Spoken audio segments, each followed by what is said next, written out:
আসসালামু আলাইকুম ওয়া রাহমাতুল্লাহ। আমরা মহান রব আল্লাহর শুকরিয়া আদায় করি, বলি আলহামদুলিল্লাহ।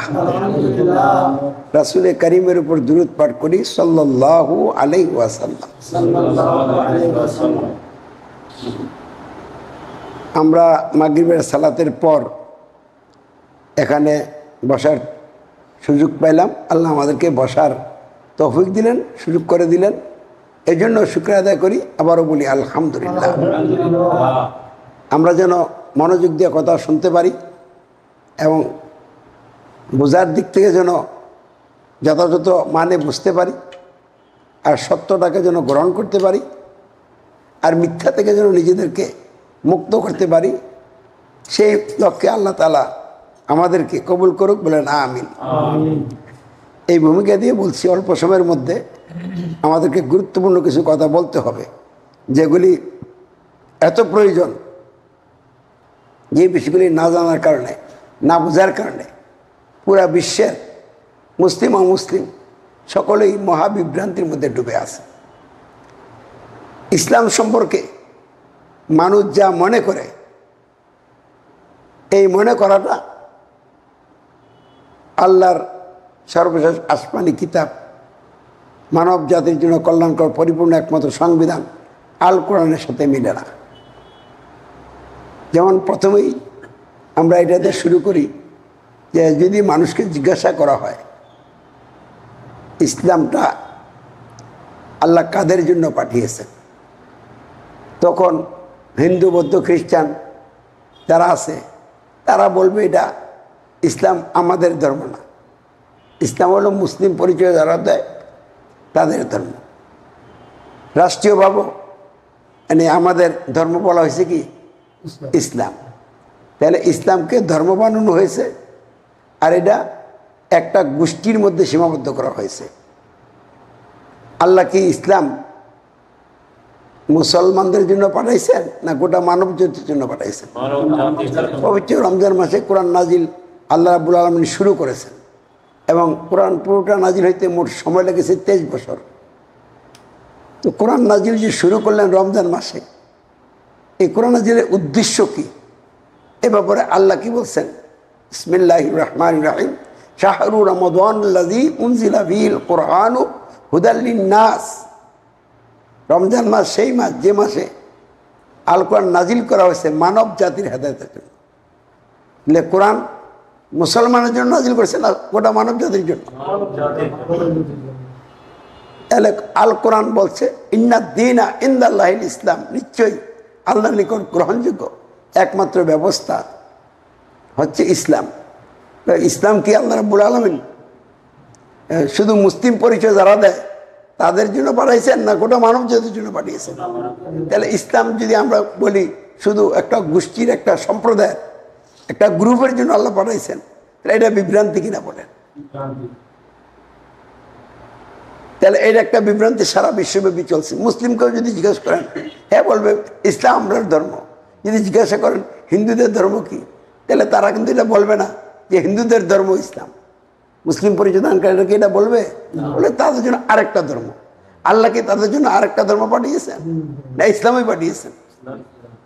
তাহলে ইসলাম সম্পর্কে এই যে মানুষের ধারণা ইসলাম ধর্ম এবং মুসলমানের জন্য, এই ধারণাটা মারাত্মক বিভ্রান্তি ছাড়া আর কিছুই নয়। তাহলে সঠিক বিষয় কোনটা? ইসলাম হলো আল্লাহর দেওয়া কল্যাণকর পরিপূর্ণ জীবন ব্যবস্থা। নিছক কয়েকটি ধর্মীয় আচার অনুষ্ঠানকে ইসলাম বলা, এটা মারাত্মক বিভ্রান্তি। যেমন একটা মানুষের মাথা থেকে পা পর্যন্ত এই দেহের মধ্যে অবশ্যই হাতে একটা অঙ্গ আছে, আছে কি না? হাতটা তো একটা গুরুত্বপূর্ণ অঙ্গ, তাই বলে কি আমরা হাতকে দেহ বলবো? তাহলে হাত কোনোদিনই দেহ, হাতকে দেহ বলা যাবে না। তবে দেহের তো একটা অঙ্গ। তাহলে ধর্মীয় আচার অনুষ্ঠান যেগুলি আমরা পালন করি এগুলি ইসলামের অঙ্গ, ঠিক আছে। তাই বলিয়া এই কয়েকটি ধর্মীয় আচার অনুষ্ঠানকে আমি বলবো এইটুকু ইসলাম? যদি এইটুকু বলি তাহলে ইসলামকে আমি কতিপয় আচার অনুষ্ঠানের মধ্যে সীমাবদ্ধ করে দিলাম। তাহলে এই যে সীমাবদ্ধ করে দিলাম, এই কাজটা আল্লাহর বিধানের বিপরীতে আমি বা মানুষ ইবলিসের চক্রান্তের শিকার হইয়া এই অঘটনটা ঘটাইল। তাহলে এগুলি আমাদেরকে বুঝতে হবে। তাহলে ইসলাম কি নিছক কয়েকটি ধর্মীয় আচার অনুষ্ঠানের নাম, না পরিপূর্ণ ব্যবস্থা? তাহলে এখন ইসলাম কি? যদি এই প্রশ্ন আমাকে আপনাকে করা হয়, তাহলে আমরা একটা সঠিক উত্তর দেওয়া দরকার না? তাহলে সঠিক উত্তরটা কি দেব? যেহেতু ইসলাম গোটা মানব জাতির জন্য আসছে, তাহলে আমি কোন একটা গ্রুপের মধ্যে সীমাবদ্ধ করব না, গোটা মানব জাতির জন্য এটাকে বলতে হবে। তাহলে ইসলাম কি? মানব জাতির সমাজ ও রাষ্ট্র সহ সমগ্র জীবন গঠন এবং পরিচালনা করার জন্য সার্বভৌম ক্ষমতার একমাত্র মালিক সৃষ্টিকর্তা আল্লাহ প্রদত্ত প্রয়োজনীয় সকল আইন বিধান সম্বলিত কল্যাণকর ও পরিপূর্ণ একমাত্র জীবন ব্যবস্থাই হচ্ছে ইসলাম। তাহলে সমাজ রাষ্ট্র গঠন ও পরিচালনার জন্য প্রয়োজনীয় আইন বিধানগুলি ইসলামের মধ্যে আছে না নাই? সমাজ রাষ্ট্র ছাড়াও মানুষের জীবনের যে আরো অনেক দিক আছে, ওইসব ক্ষেত্রের জন্য প্রয়োজনীয় আইনগুলি ইসলামে আছে না নাই? আমরা ইসলামকে শুধুমাত্র কয়েকটি ধর্মীয় আচার অনুষ্ঠানের মধ্যে সীমাবদ্ধ করে আর এই আচার অনুষ্ঠান পালন করে যদি বলি ইসলাম পালন হয়ে গেছে, ইসলাম গ্রহণ করা হয়ে গেছে, তাহলে এই কথাটা কি যথাযথ হবে? তাহলে ইসলামকে আমরা কি আংশিকভাবে গ্রহণ করব না পরিপূর্ণভাবে গ্রহণ করব? ইসলামের সকল আমল কি আমরা একসাথে করতে পারবো? ইসলামের সকল আমল একসাথে করতে পারবো না। তাই বলে কি আমি ইসলাম আস্তে আস্তে গ্রহণ করব? তাহলে ইসলাম গ্রহণ করতে হবে, গ্রহণ করার পরে ইসলামের বিধিবিধান পালন করতে হবে। না আগে বিধিবিধান পালন করবেন তারপরে গ্রহণ করবেন? তাহলে ইসলাম যদি আমি গ্রহণ করতে চাই, তাহলে কিভাবে ইসলাম গ্রহণ করতে হয় এটা যদি আমি না জানি, তাহলে আমি ইসলাম গ্রহণ করতে পারবো না। তাহলে যে ইসলাম গ্রহণ করতে চায় তাকে অবশ্যই ইসলামের মৌলিক তিনটা বিষয় জানতে হবে। জানলেই শুধু হবে না, জানার পর বুঝতে হবে, বুঝলেই শুধু হবে না, গ্রহণ করতে হবে। গ্রহণ করছি বললেও হবে না, গ্রহণের পর গ্রহণ যে করছেন এইটার ঘোষণা এবং অঙ্গীকার দিতে হবে। তাহলে ইসলাম কিভাবে গ্রহণ করব? এর উত্তরে আমরা কি বলবো? ইসলাম যেই গ্রহণ করতে চায় তাকে অবশ্যই ইসলামের মৌলিক তিনটা বিষয় জানতে হবে এবং ওই মৌলিক তিনটা বিষয় বুঝতেও হবে। জানলাম বুঝলাম না, গ্রহণ করা সম্ভব হবে না। এরপরে জানলাম বুঝলাম গ্রহণ করলাম না, তাও তো হবে না। আর গ্রহণ করেছি বললাম তো গ্রহণের ঘোষণা এবং সাক্ষ্য অঙ্গীকার দিলাম না, তাও ইসলাম গ্রহণ করা হবে না। তাহলে ইসলাম কিভাবে গ্রহণ করতে হবে? আমরা এর আগে কি বলছি? ইসলাম কি? এতক্ষণ কথা বলে যা বললাম, আমরা ইসলামটা কি বলছি মনে রাখছি কি না? ইসলাম কি? মানব জাতির সমাজ ও রাষ্ট্র সহ সমগ্র জীবন গঠন এবং পরিচালনা করার জন্য সার্বভৌম ক্ষমতার একমাত্র মালিক সৃষ্টিকর্তা আল্লাহ প্রদত্ত প্রয়োজনীয় সকল আইন বিধান সম্বলিত কল্যাণকর পরিপূর্ণ একমাত্র জীবন ব্যবস্থাই হচ্ছে ইসলাম। এই ইসলাম গ্রহণ করতে হবে। তাহলে গ্রহণ করতে হলে কিভাবে গ্রহণ করব? এলো দ্বিতীয় কথা। যে ইসলাম গ্রহণ করতে চায় তাকে অবশ্যই ইসলামের মৌলিক তিনটা বিষয় জানতে হবে, ইসলামের মৌলিক তিনটা বিষয় বুঝতে হবে, ইসলামের মৌলিক তিনটা বিষয় গ্রহণ করতে হবে। ইসলামের মৌলিক তিনটা বিষয় যে সে গ্রহণ করেছে এই গ্রহণের ঘোষণা এবং সাক্ষ্য দিতে হবে, তাহলেই তার ইসলাম গ্রহণ করা হবে। কিন্তু আমাদের এই বাংলাদেশের মুসলিম পরিচয় দানকারী লোকেরা, সৌদি আরবের মুসলিম পরিচয় দানকারী লোকেরা ইসলামের মৌলিক তিনটা বিষয় জানে কিনা, বোঝে কিনা, গ্রহণ করছে কিনা এবং ঘোষণা সাক্ষ্য দিছে কিনা, যদি আর উত্তর হয় তারা এই তিনটা মৌলিক বিষয় জানেও না, বোঝাও না, গ্রহণও করে নাই, গ্রহণের ঘোষণা সাক্ষ্য যেভাবে দেওয়া দরকার এভাবে দেয় নাই, তাহলে আর অর্থ হবে তারা মুসলিম পরিচয় দেওয়ার পরও ইসলাম গ্রহণকারী হয় নাই। এই ভূমিকাতে আমি বলছি ইসলামের প্রথম মৌলিক বিষয় কি, এটা তো জানতে হবে। ইসলামের প্রথম মৌলিক বিষয় হলো আল্লাহর প্রতি ঈমান। ইসলামের ইমানিয়াত, আখলাকিয়াত ও আমালের সামগ্রিক ব্যবস্থাপনায় প্রথম ও প্রধান বিষয় হলো, মূল বিষয় হলো আল্লাহর প্রতি ঈমান। আল্লাহর প্রতি ঈমান না থাকলে আপনার অন্যান্য সব অর্থহীন অনুষ্ঠান। তাহলে আল্লাহর প্রতি ঈমানটা কি? আবারও বলছি, ইসলামের প্রথম মৌলিক বিষয় কি? আল্লাহর প্রতি ঈমান। এই বিষয়ের আগে আর কোনো বিষয় আছে ইসলামে? কারণ এই বিষয়টা কি, এই বিষয়টা যদি আপনি না জানেন তাহলে তো আল্লাহর প্রতি ঈমান আনা আপনার পক্ষে সম্ভব না। দেখা দেখি নামাজ পড়া যাবে, ঈমান কি দেখা দেখি আনা যাবে? ঈমান যেহেতু অন্তর আনতে হবে, এই বিষয়টা আমি না বলতে তো গ্রহণই করতে পারবো না। আর যদি না জানি তাহলে তো বোঝার প্রেক্ষাপটই আসবে না। তাহলে কি আল্লাহর প্রতি ঈমান কি? আল্লাহর প্রতি ঈমান হলো মানুষের সমাজ, রাষ্ট্র গঠন ও পরিচালনা সহ জীবনের সকল ক্ষেত্রে চূড়ান্ত মালিকানা, সার্বভৌমত্ব, আইন বিধান ও নিরঙ্কুশ শাসন কর্তৃত্ব একমাত্র আল্লাহর, মানুষের নয়। এটা হলো আল্লাহর রুবুবিয়তে তাওহীদ। এটাই মূলত আল্লাহর প্রতি ঈমান। তাহলে আল্লাহর প্রতি ঈমান কি এখন বলেন? কি আল্লাহ সে বিশ্বাস করার নাম ঈমান? আল্লাহ সে বিশ্বাস তো শয়তানও করে। শয়তান কি আল্লাহ নাই বলছে কোনোদিন? আল্লাহ আছে বিশ্বাস তো শয়তানও করে। এবং শয়তান কি আল্লাহকে সৃষ্টিকর্তা মানে না? মানে, এটা তো কোরআনেই দলিল আছে। কিন্তু সে গোলমাল কোথায় করছে? তাকে যখন অর্ডার করা হয়েছে আদমকে সিজদা করো, তখন সে এই অর্ডার ভায়োলেশন করছে, এই অর্ডার পালন করে নাই। তাহলে এই জায়গায় সে আল্লাহকে হুকুমদাতা অমান্য করছে। আল্লাহকে হুকুমদাতা অমান্য কইরা সে এখানে নিজের মর্জি চালু করছে।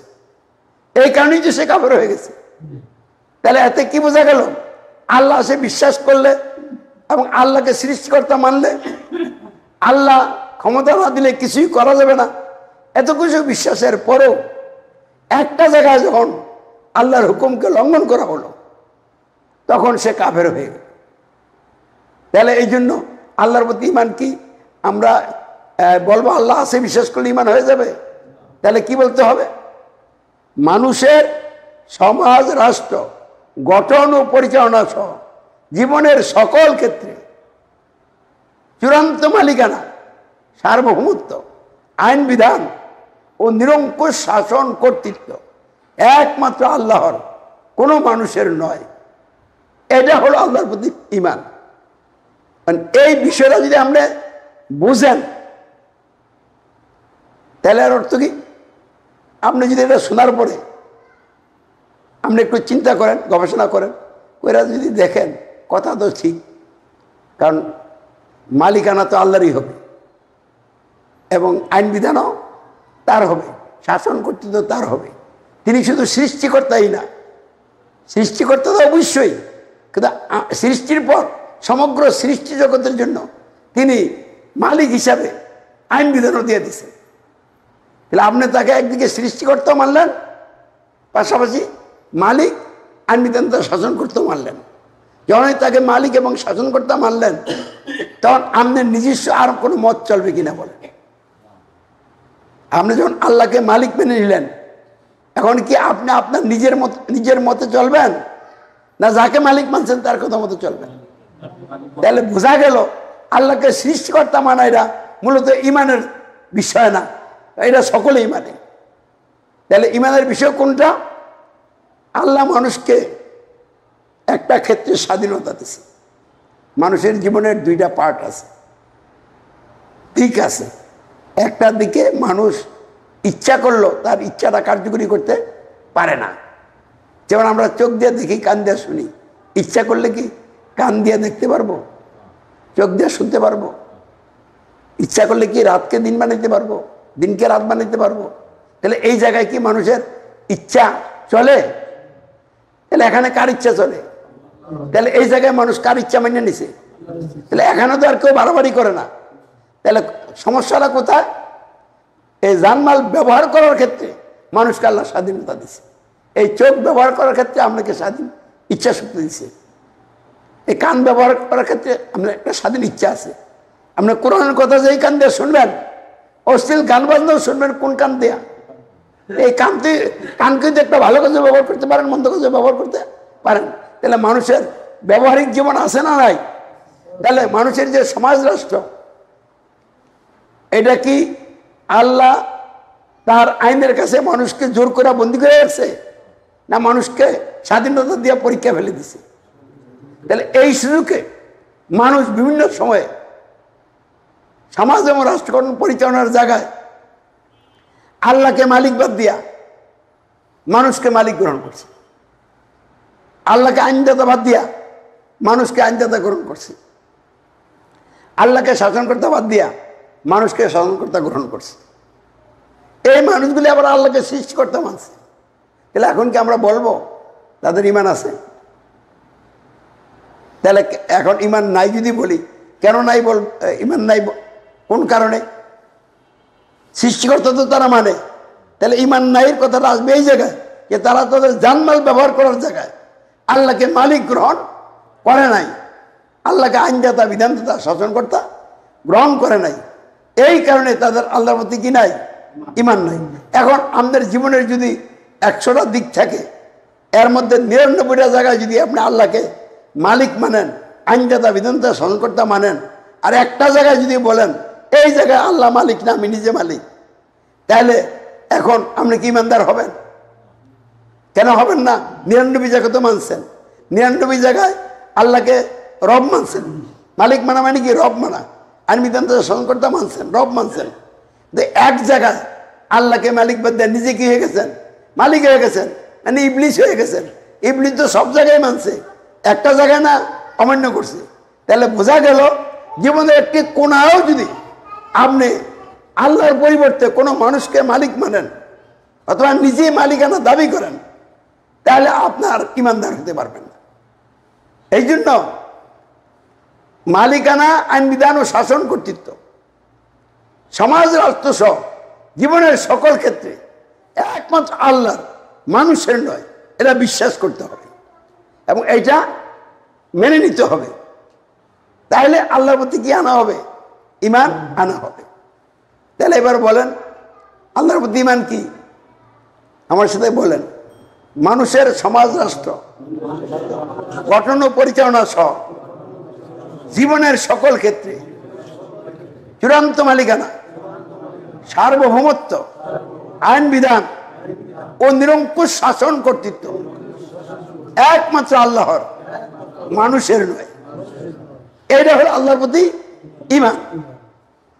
এখন যদি বলেন যে এটা কেমন কথা হলো, বাপদাদার থেকে আমরা যে সমাজে বসবাস করতেছি, এই সমাজের রাষ্ট্রে গণতন্ত্রের মাধ্যমে সংবিধানে বলছে জনগণ হলো এই প্রজাতন্ত্রের মালিক। এই দেশের মালিক হলো কে? এই দেশের জনগণ।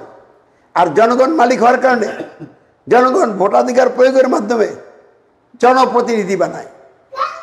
জনগণ হলো নিধি, আর জনগণের ভোটে যারা এমপি তারা হলো কি? জনগণের প্রতিনিধি, জনগণের খলিফা। তাহলে তারা সমাজের জন্য, রাষ্ট্রের জন্য আইন বিধান রচনা করবে। কারণ মালিক যারা, তারা তাদেরকে আইন বানানোর অধিকার দিয়ে দিছে।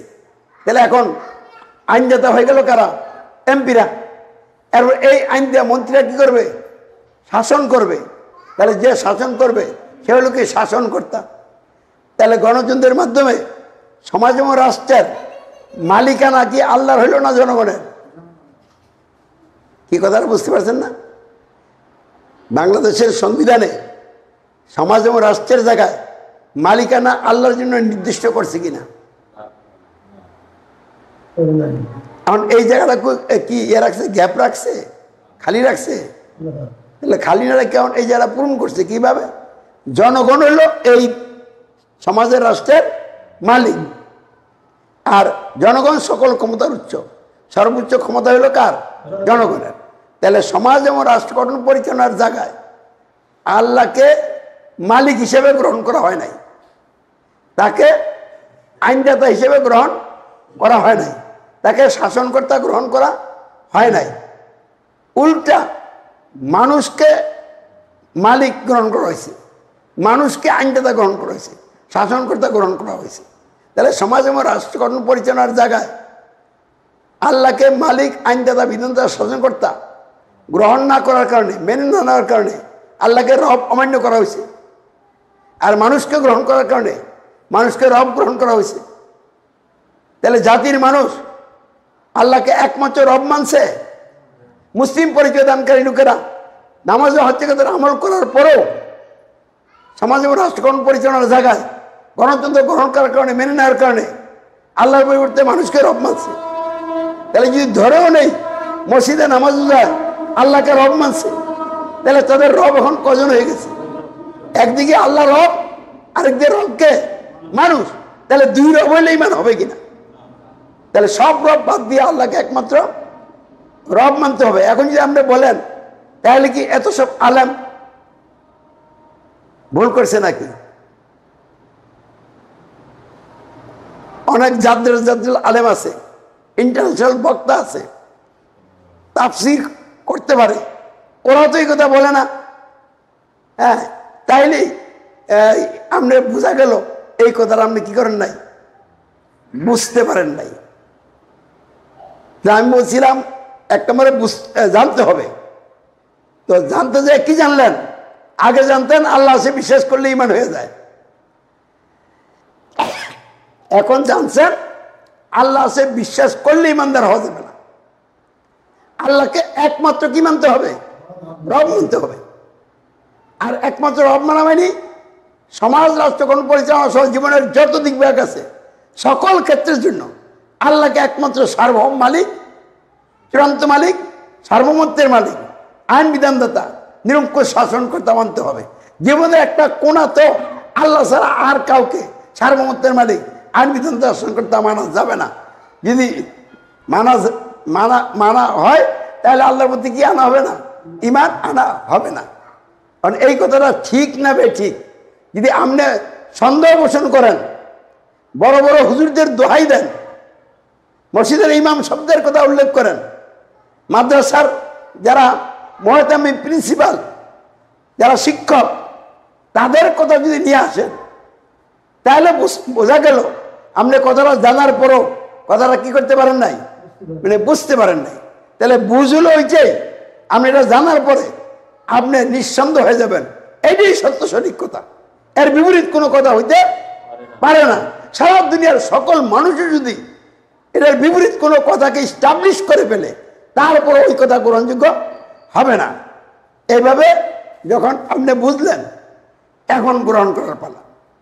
তাহলে আমাদের কথা ছিল ইসলাম কিভাবে গ্রহণ করতে হবে। এই প্রসঙ্গে এক নম্বর কথাকে বলছিলাম, যে ইসলাম গ্রহণ করতে চায় তাকে ইসলামের মৌলিক তিনটা বিষয় জানতে হবে, বুঝতে হবে, গ্রহণ করতে হবে, গ্রহণের ঘোষণা এবং সাক্ষ্য দিতে হবে। এখন এই কথা বলে আমরা বুঝলাম ইসলামের প্রথম মৌলিক বিষয় কি। ইসলামের প্রথম মৌলিক বিষয় হল আল্লাহর প্রতি ঈমান। আল্লাহর প্রতি ঈমান কি? মানুষের সমাজ, রাষ্ট্র গঠন পরিচালনা সহ জীবনের সকল ক্ষেত্রে সার্বভৌমত্ব, আইন বিধান নিরঙ্কুশ কর্তৃত্ব একমাত্র আল্লাহ, মানুষের নয়। এই কথাটা জানা লাগবে আগে। এইটাই যে আল্লাহর প্রতি ঈমান, ঈমান এটা আপনি জানেন না, তাহলে ঈমান আনতে পারবেন? তাহলে এখন জানলেন, এই জানলে কি ঈমান আনা হবে? জানার পরে এটা যে সঠিক এ কথা বুঝতে হবে। তাহলে বোঝার ক্ষেত্রে আমি কি বললাম, যদি আপনি বলেন তাহলে বাপ দাদা কি ভুল করছে, তাহলে বোঝা গেল আপনি কথা বুঝেন নাই। আপনি যদি বলেন যে এই কথাই যদি এখন মানতে যাই তাহলে তো আমাকে রাষ্ট্রদ্রোহী বলা হবে, তাহলে এটা তো এইভাবে মানা সম্ভব না। তাহলে বোঝা গেল আপনি এই বিষয়টা কি করেন নাই, বুঝেন নাই। তাহলে জানতে হবে আর বুঝলেন যে যত কঠিনই হোক এইটাই সঠিক সত্য, এবং এটা গ্রহণ করলে ইমানদার হতে পারবো। এটা ভেবে গ্রহণ না করলে আমি ইমানদার হতে পারবো না, কেউ ইমানদার হতে পারবে না। তাহলে জানলেন, বুঝলেন। এখন গ্রহণ করবেন। তাহলে কিভাবে গ্রহণ করবেন? যেহেতু এটা নীতিগত বিষয়, আদর্শিক বিষয়, এটা অন্তরে গ্রহণ করার বিষয়, এই জন্য আপনি এটা গ্রহণ করতে হলে আপনার অন্তরে দৃঢ়ভাবে বিশ্বাস আনতে হবে। কি বিশ্বাস আনবেন? সার্বভৌমত্ব, আইন বিধান, কর্তৃত্ব একমাত্র আল্লাহ। সার্বভৌমত্ব, আইন বিধান, কর্তৃত্ব কোনো মানুষের নয়। তাহলে আমরা অন্তরে বিশ্বাস করা হলো, একটা হলো সার্বভৌমত্ব, আইন বিধান, কর্তৃত্ব মানুষের নয় বিশ্বাস। এই নয় বিশ্বাসের কারণে এতদিন পর্যন্ত আপনি যে মানুষের সার্বভৌমত্ব, আইন বিধান, কর্তৃত্বের অধীনে আসছিলেন, অন্তর থেকে মানুষের সার্বভৌমত্ব, আইন বিধান, কর্তৃত্ব কি হয়ে গেল? বিদায় হয়ে গেল, বাদ হয়ে গেল। এখন দৃঢ়ভাবে বিশ্বাস আনলেন সার্বভৌমত্ব, আইন বিধান, কর্তৃত্ব একমাত্র আল্লাহ। এই বিশ্বাসের কারণে আমাদের অন্তরে এখন কি বিষয় বসে গেল? সার্বভৌমত্ব, আইন বিধান, কর্তৃত্ব একমাত্র আল্লাহর, মানুষের নয়। তাহলে এই বিশ্বাসটারই নাম হলো আপনি ইসলামের প্রথম মৌলিক বিষয় কি করা? গ্রহণ করা। আবার বলছি, গ্রহণটা কিভাবে হবে? বোঝার পরে আপনি যখন দৃঢ়ভাবে আপনার অন্তরে বিশ্বাস এভাবে আনবেন, সার্বভৌমত্ব, আইন বিধান, কর্তৃত্ব একমাত্র আল্লাহর, মানুষের নয়, এই বিশ্বাসটা যদি আপনি অন্তরে দৃঢ়ভাবে আপনি বসান, তাহলে এটার বিপরীত আর কোনো বিশ্বাস ঢুকবে কিনা বলেন? যদি কোনো ফাঁক রাখেন, যদি অন্য বিষয়ে ঢুকে যায়, তাহলে এটা কিন্তু ইমান হলো না। আর ইমান হলো জ্ঞানের ভিত্তিতে দৃঢ় বিশ্বাস, যে বিশ্বাস কোনোদিন আর নড়বে না, বরং এটার জন্য যত যার জন্য নির্যাতন আসবে, তত বিশ্বাস আরো কি হবে? মজবুত হবে। তাহলে সার্বভৌমত্ব, আইন বিধান, কর্তৃত্ব একমাত্র আল্লাহর, মানুষের নয়, এই বিষয়টা যখন অন্তরে দৃঢ়ভাবে বিশ্বাস আনবেন, তখন আল্লাহর প্রতি কি আনা হলো? ইমান আনা হলো। তো জানলেন, বুঝলেন, ইমান আনলেন। কিন্তু আমাদের এই ইমান আনাটা কার্যকরী হবে না ঘোষণা না দিলে। তাহলে আমরা এখন ঘোষণা দিতে হবে। কি ঘোষণা দিবেন? সার্বভৌমত্ব, আইন বিধান, কর্তৃত্ব আমি আল্লাহরই মানব, তিনি ছাড়া আর কারো সার্বভৌমত্ব, আইন বিধান, কর্তৃত্ব আমি মানিও না, মানবো না। তাহলে অন্তরে যেটা আছে, মুখ দিয়ে এটা কি করছেন? প্রকাশ করছেন। এখন আপনার আল্লাহর প্রতি কি আনা হয়েছে? ইমান আনা হয়েছে। এভাবে আল্লাহর প্রতি ইমান আনলেই ইমান আনা হবে, ইসলাম গ্রহণ করার জন্য আপনার রাস্তা তৈরি হবে। তারপরে দ্বিতীয় বিষয়, ইসলামের দ্বিতীয় বিষয় জানতে হবে, বুঝতে হবে, গ্রহণ করতে হবে, সাক্ষ্য দিতে হবে। ইসলামের দ্বিতীয় বিষয় কি? মানুষের সমাজ, রাষ্ট্র গঠন ও পরিচালনা সহ জীবনের সকল ক্ষেত্রে দাসত্ব মানে নত হওয়া, আনুগত্য, হুকুম পালন, উপাসনা, গুণ কীর্তন এবং প্রার্থনা। তাহলে এই তিনটার একসাথে বলে ইবাদত, উলুহিয়াত। দাসত্ব, আইনের আনুগত্য ও উপাসনা মানুষের সমাজ, রাষ্ট্র সহ জীবনের সকল ক্ষেত্রে একমাত্র আল্লাহর, অন্য কারো নয়। এটা হলো ইসলামের দ্বিতীয় মৌলিক বিষয়। এটা জানলেন, এরপরে বুঝলেন। বোঝা মানে এই যে এটি সত্য সঠিক, এর বিপরীত আর হইতে পারে না। এখন গ্রহণ, এখন অন্তরে দৃঢ়ভাবে বিশ্বাস আনলেন, দাসত্ব, আনুগত্য, উপাসনা একমাত্র আল্লাহ, অন্য কারো নয়। এই কারণে এটা গ্রহণ হয়ে গেল। এবার সাক্ষ্য দিবেন। কিভাবে দিবেন? মাতৃভাষায়, বাংলা ভাষায়। আমি কোনো মানুষের দাসত্ব, মানুষের আইনে আনুগত্য, গাড়ির উপাসনা করি না, করব না। আমি দাসত্ব, আনুগত্য, উপাসনা করবো একমাত্র আল্লাহ। তাহলে অন্তরে আছে বিশ্বাস, আর মুখ দিয়ে কি করলেন? সাক্ষ্য দিলেন। তাহলে ইসলামের দ্বিতীয় মৌলিক বিষয় কি করা হলো? গ্রহণ করা হলো। এখনো ইসলাম গ্রহণ করা হয় নাই। তৃতীয় মৌলিক বিষয় আপনাকে জানতে হবে, বুঝতে হবে, গ্রহণ করতে হবে, সাক্ষ্য দিতে হবে। তৃতীয় মৌলিক বিষয় কি? মানুষের সমাজ, রাষ্ট্র গঠন ও পরিচালনা সহ জীবনের সকল ক্ষেত্রে শর্তহীনভাবে আনুগত্য মানে অনুসরণ, অনুকরণ একমাত্র হযরত মুহাম্মদ সাল্লাল্লাহু আলাইহি ওয়াসাল্লামের, অন্য কারণ নয়। মানে অন্য কোনো নেতার আনুগত্য শর্তহীন হবে না। যদি কোনো নেতা শর্ত পূরণ করে, তাহলে তার আনুগত্য করলে রাসূলের আনুগত্য হবে।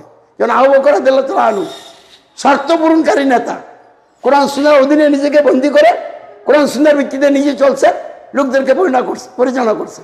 উনি হলেন শর্ত পূরণকারী নেতা। তাহলে ওনার আনুগত্য করলে কার আনুগত্য হবে? রাসূলের আনুগত্য হবে। যে নেতা শর্ত পূরণ করে নাই, মানে কোরআন সুন্নাহর অধীনে নিজেকে বন্দী করে নাই,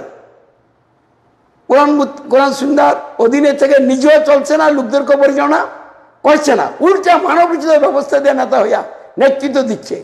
এই নেতা শর্তপূরণকারী নেতা নয়। ওই নেতার আনুগত্য করলে রসুলের আনুগত্য হবে না। তাহলে এই জানলেন, বুঝলেন, এখন অন্তরে দৃঢ়ভাবে বিশ্বাস আনলেন। শর্তহীন আনুগত্য অনুসরণ করেন একমাত্র হযরত মুহাম্মদ সাল্লাল্লাহু আলাইহি ওয়াসাল্লামের, অন্য কারণ নয়। এই বিশ্বাসটা অন্তরে দৃঢ়ভাবে আনলেন। এইবার বিশ্বাসের সাক্ষ্য দিলেন, আমি শর্তহীন আনুগত্য অনুকরণ করবো একমাত্র হযরত মুহাম্মদ সাল্লাল্লাহু আলাইহি ওয়াসাল্লামের। তিনি ছাড়া অন্য কোনো নেতা আমি শর্তহীন আনুগত্য অনুকরণ করি না, করব না। এইবার আপনার ইসলাম গ্রহণ করা হচ্ছে। কথা ক্লিয়ার, বুঝতে পারছেন? এভাবে ইসলাম গ্রহণ করলে আপনি ইমানদার মুসলিম, আপনার অবস্থান ইসলামের ভিতরে। এইভাবে আপনি ইসলাম গ্রহণ না করেন, আপনি যতই মুসলিম দাবি করেন, আপনার দাবি আপনি ইসলামের লোক হিসেবে আল্লাহর কাছে কি হবেন না, গ্রহণযোগ্য হবেন না। যেমন বাংলাদেশের মুসলিম পরিচয় দানকারী লোকেরা সমাজ এবং রাষ্ট্রকরণ পরিচালনায় গণতন্ত্র গ্রহণ করছে। কারণ এই গণতন্ত্র বলছে জনগণ সকল ক্ষমতার মালিক, জনগণের ভোটে এমপিরা আইনদাতা, মন্ত্রীরা শাসন করতাম। তাহলে আপনি গণতন্ত্র ত্যাগ না করলে আপনি সমাজ এবং রাষ্ট্রের জায়গায় সার্বভৌমত্বের মালিক, আইন বিধান শাসন করতাম। আল্লাহরে মানছেন না মানুষে মানছেন? তাহলে আল্লাহর প্রতি ইমান আপনার আছে? ইমান তো শূন্য। এরপরে যখন ওই সার্বভৌমত্ব আইন করতে মানুষের মানলেন, তখন বাস্তব জীবনে আপনি কার আইন পালন করবেন? এনে তো চালু আছে কার আইন? মানুষের আইন। তাহলে মানুষের আইন পালন করলে দাসত্ব আনুগত্য হইল মানুষের। তাহলে একমাত্র আল্লাহর দাসত্ব আনুগত্য, উপাসনা তো হইল না। তাহলে ইসলামের দ্বিতীয় মৌলিক বিষয় আমাদের মধ্যে আছে, আল্লাহর প্রতি ইমানও নাই। এরপরে আল্লাহর প্রতি ইমানের পর যে ফলশ্রুতি, ইবাদত একমাত্র আল্লাহর। এখানে আপনি একমাত্র আল্লাহর ইবাদত করছেন না, নামাজে পড়েন, রোজা রাখেন, আবার গণতন্ত্রের আইনও কি করেন, পালন করেন। তাহলে আবাদত তো দুজনে করলেন। তাহলে আপনার তো লা ইলাহা ইল্লাল্লাহ হলো না, মানে আল্লাহকে একমাত্র রব মানা হলো না, তাকে একমাত্র ইলাহ মানা হলো না।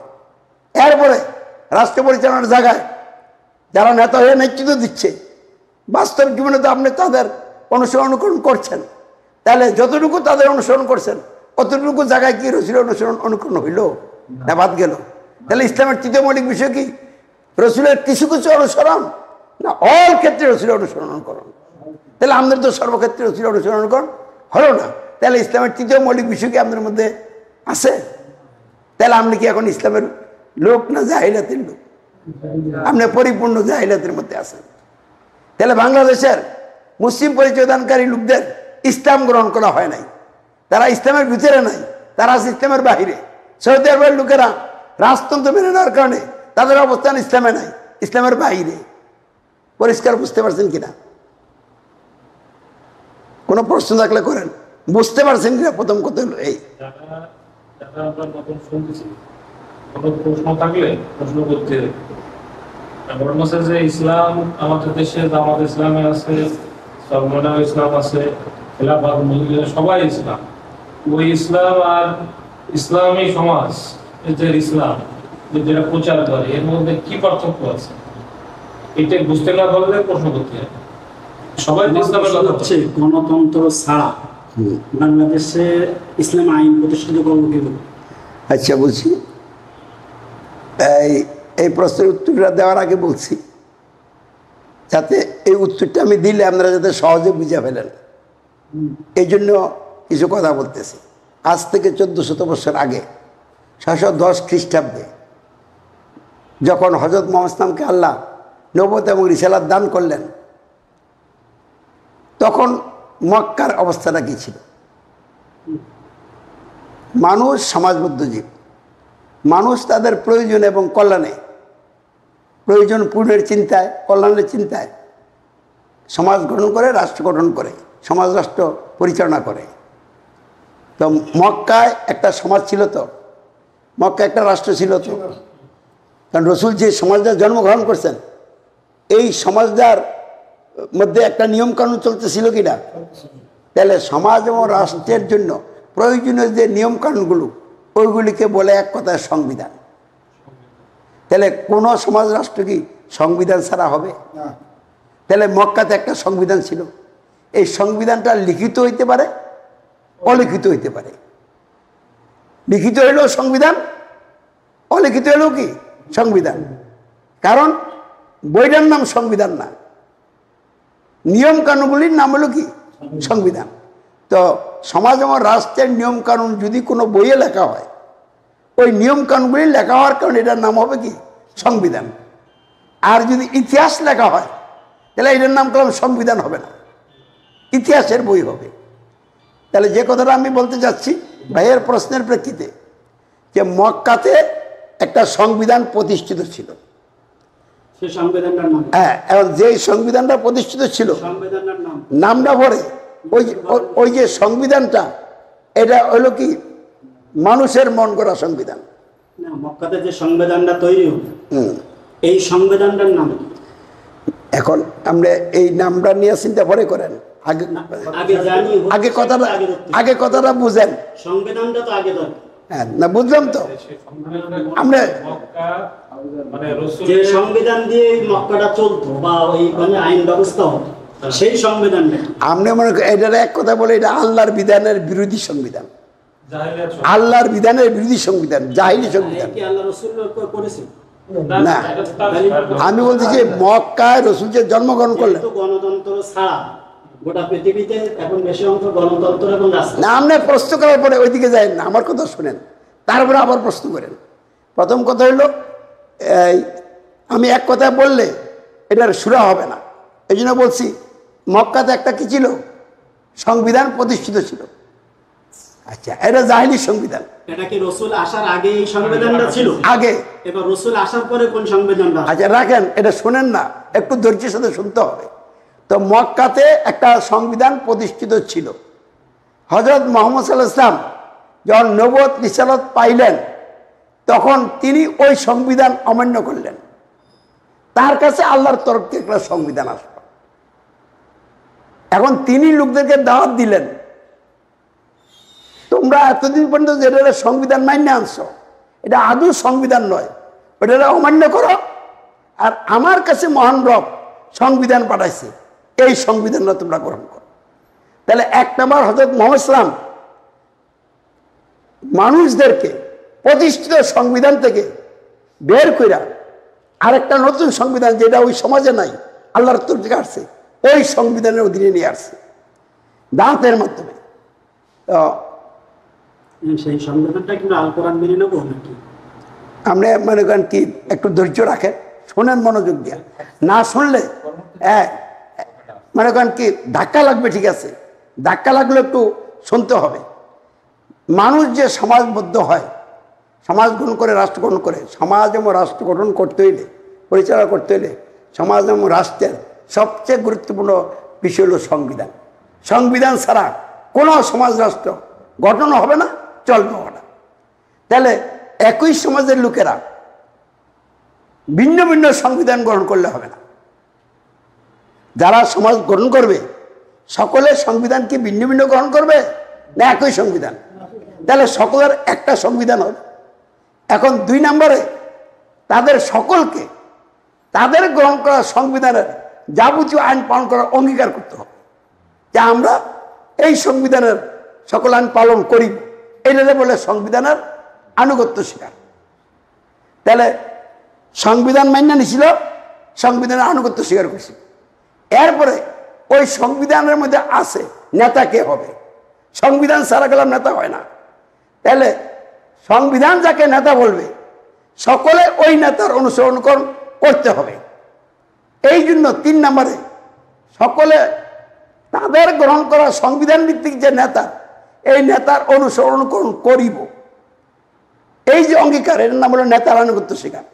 তাহলে মক্কার সমাজটা গঠিত এবং পরিচালিত হয়েছিল তাদের বাপদাদার থেকে চলমান একটা সংবিধান মান্য, এবং ওই সংবিধানের আনুগত্য স্বীকার করা, এবং ওই সংবিধান ভিত্তিক নেতার আনুগত্য স্বীকার করা। আল্লাহ রসুল তিনটা দাওয়াত দিচ্ছেন। প্রথমে আমিনু বিরাব্বিকুম, তোমরা তোমাদের রবের প্রতি মানানো, অর্থাৎ বাপদাদার সংবিধান অমান্য করো, আল্লাহকে রব মানো। এই রব মানা মানে সংবিধান গ্রহণ করা। কারণ রব মানে মালিক আঞ্জাদা বিন্দুতে শাসন কর্তা। তা আমরা যদি মানুষকে রব বাদ দিলাম, তাহলে এদের আইন তো আর আপনি নেবেন না। কারণ আমরা যখন আল্লাহকে রব মানবেন, এখন আইন কার থেকে নেবেন? এই জন্য প্রথম দাওয়াতের অর্থ ছিল, তোমরা বাপ দাদার থেকে যেটা সংবিধান মেনে আসছো, এটা আদৌ সংবিধানই না, এটা মানাই যাবে না। তাহলে আমার কাছে মহান রবের পক্ষ থেকে বিধান আসছে, তোমরা আল্লাহকে রব মানো, এই বিধান মেনে নাও। 1 নম্বর।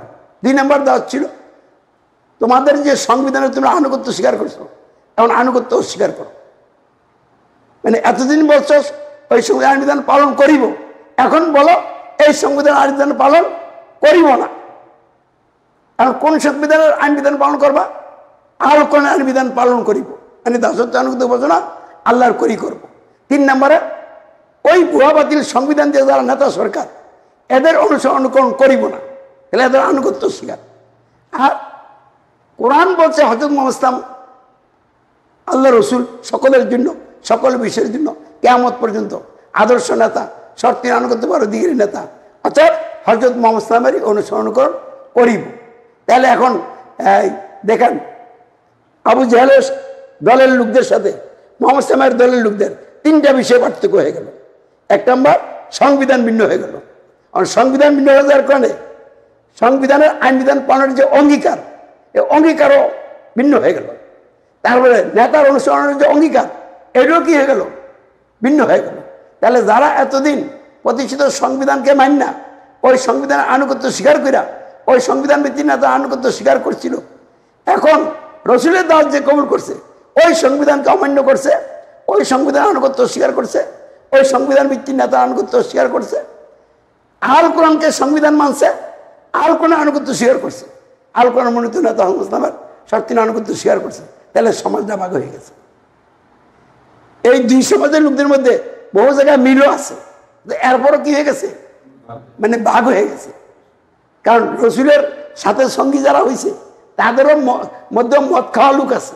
আবার আবু জাহেলের সাথে যারা আছে, তাদের মধ্যেও কি আছে? মদ খাওয়া লোক আছে। কিন্তু মদে মিল থাকার পরও মিল নাই কোন জায়গায়? সংবিধান মানার জায়গায় মিল নাই, সংবিধানের আনুগত্য স্বীকারের জায়গায় মিল নাই, সংবিধান ভিত্তিক নেতার আনুগত্য স্বীকারের জায়গায় মিল নাই।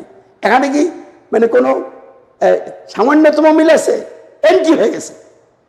তাহলে এখন আবু জাহেল গঙ্গদের কাছে রসুল এবং তার দাওয়াত কবুলকারী হয়ে গেছে বিদ্রোহী, সমাজদ্রোহী, রাষ্ট্রদ্রোহী। তাহলে তারা রাষ্ট্রদ্রোহী হওয়াকে হাসি মুখে গ্রহণ করছে। এই ভুয়া বাতিল রাষ্ট্রের সংবিধানের অধীনে থাকাকে তারা কোনো কল্যাণ দেখেন নাই। তাহলে এইভাবে সমাজ ভেঙ্গে একটা সমাজ গ্রহণ আন্দোলন গড়ে তোলা হয়েছিল। কারণ এই ভূমিকা দিয়ে আমি বলতে চাচ্ছি, ভাইয়ের প্রশ্নের প্রেক্ষিতে বাংলাদেশে এখন একটা সংবিধান আছে, প্রত্যেক রাষ্ট্রের একটা সংবিধান আছে।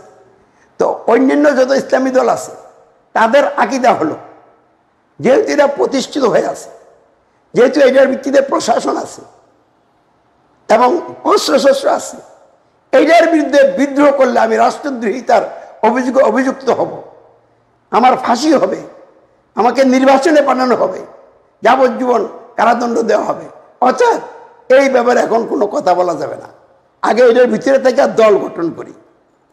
তো এই যে দল গঠন করতেছেন, কোন নবীর সাথে আপনার এই দলের মিল হবে না। মানে আপনি তো ভয়লা লাগাই মানে ভেজাল করে নিয়েছেন। নবীরা তো দেশে থাকতে পারবেন কিনা এই চিন্তা করেন নাই, যেটা হক এটা গ্রহণ করছিলেন। তাহলে প্রতিষ্ঠিত সংবিধানকে আপনি অমান্য করবেন, তাহলে অমান্য করার পরে আনুগত্য অস্বীকার করবেন। তারপরে এই সংবিধান যে নেতা হয়, এরা তো অবৈধ, রাজব বুঝবেন নেতা, এদের মধ্যে তো কোনো রহমত আসতেছে না, প্রতিনিয়ত গজব নাজিল হইতেছে। তাহলে এদের আনুগত্য স্বীকার করবেন। এখন রসুল যেহেতু নাই, আমির লাগবে, কারণ এরা আমিরের যোগ, আর নবী রসুল আসবে না। তাহলে আমিরের নেতৃত্বে প্রতিষ্ঠিত সংবিধানকে অমান্যকারী, অস্বীকারী, আল কোরআনকে সংবিধান মান্যকারী একটা সমাজ লাগবে, দল লাগবে। এখন যখন এই দলটা হবে, তখন এই আমির আর এই দলের লোকদের সাথে প্রতিষ্ঠিত নেতা নেত্রীদের, অনুসারীদের দ্বন্দ্ব লাগবে। তারা আপনাকে সহ্য করবে না।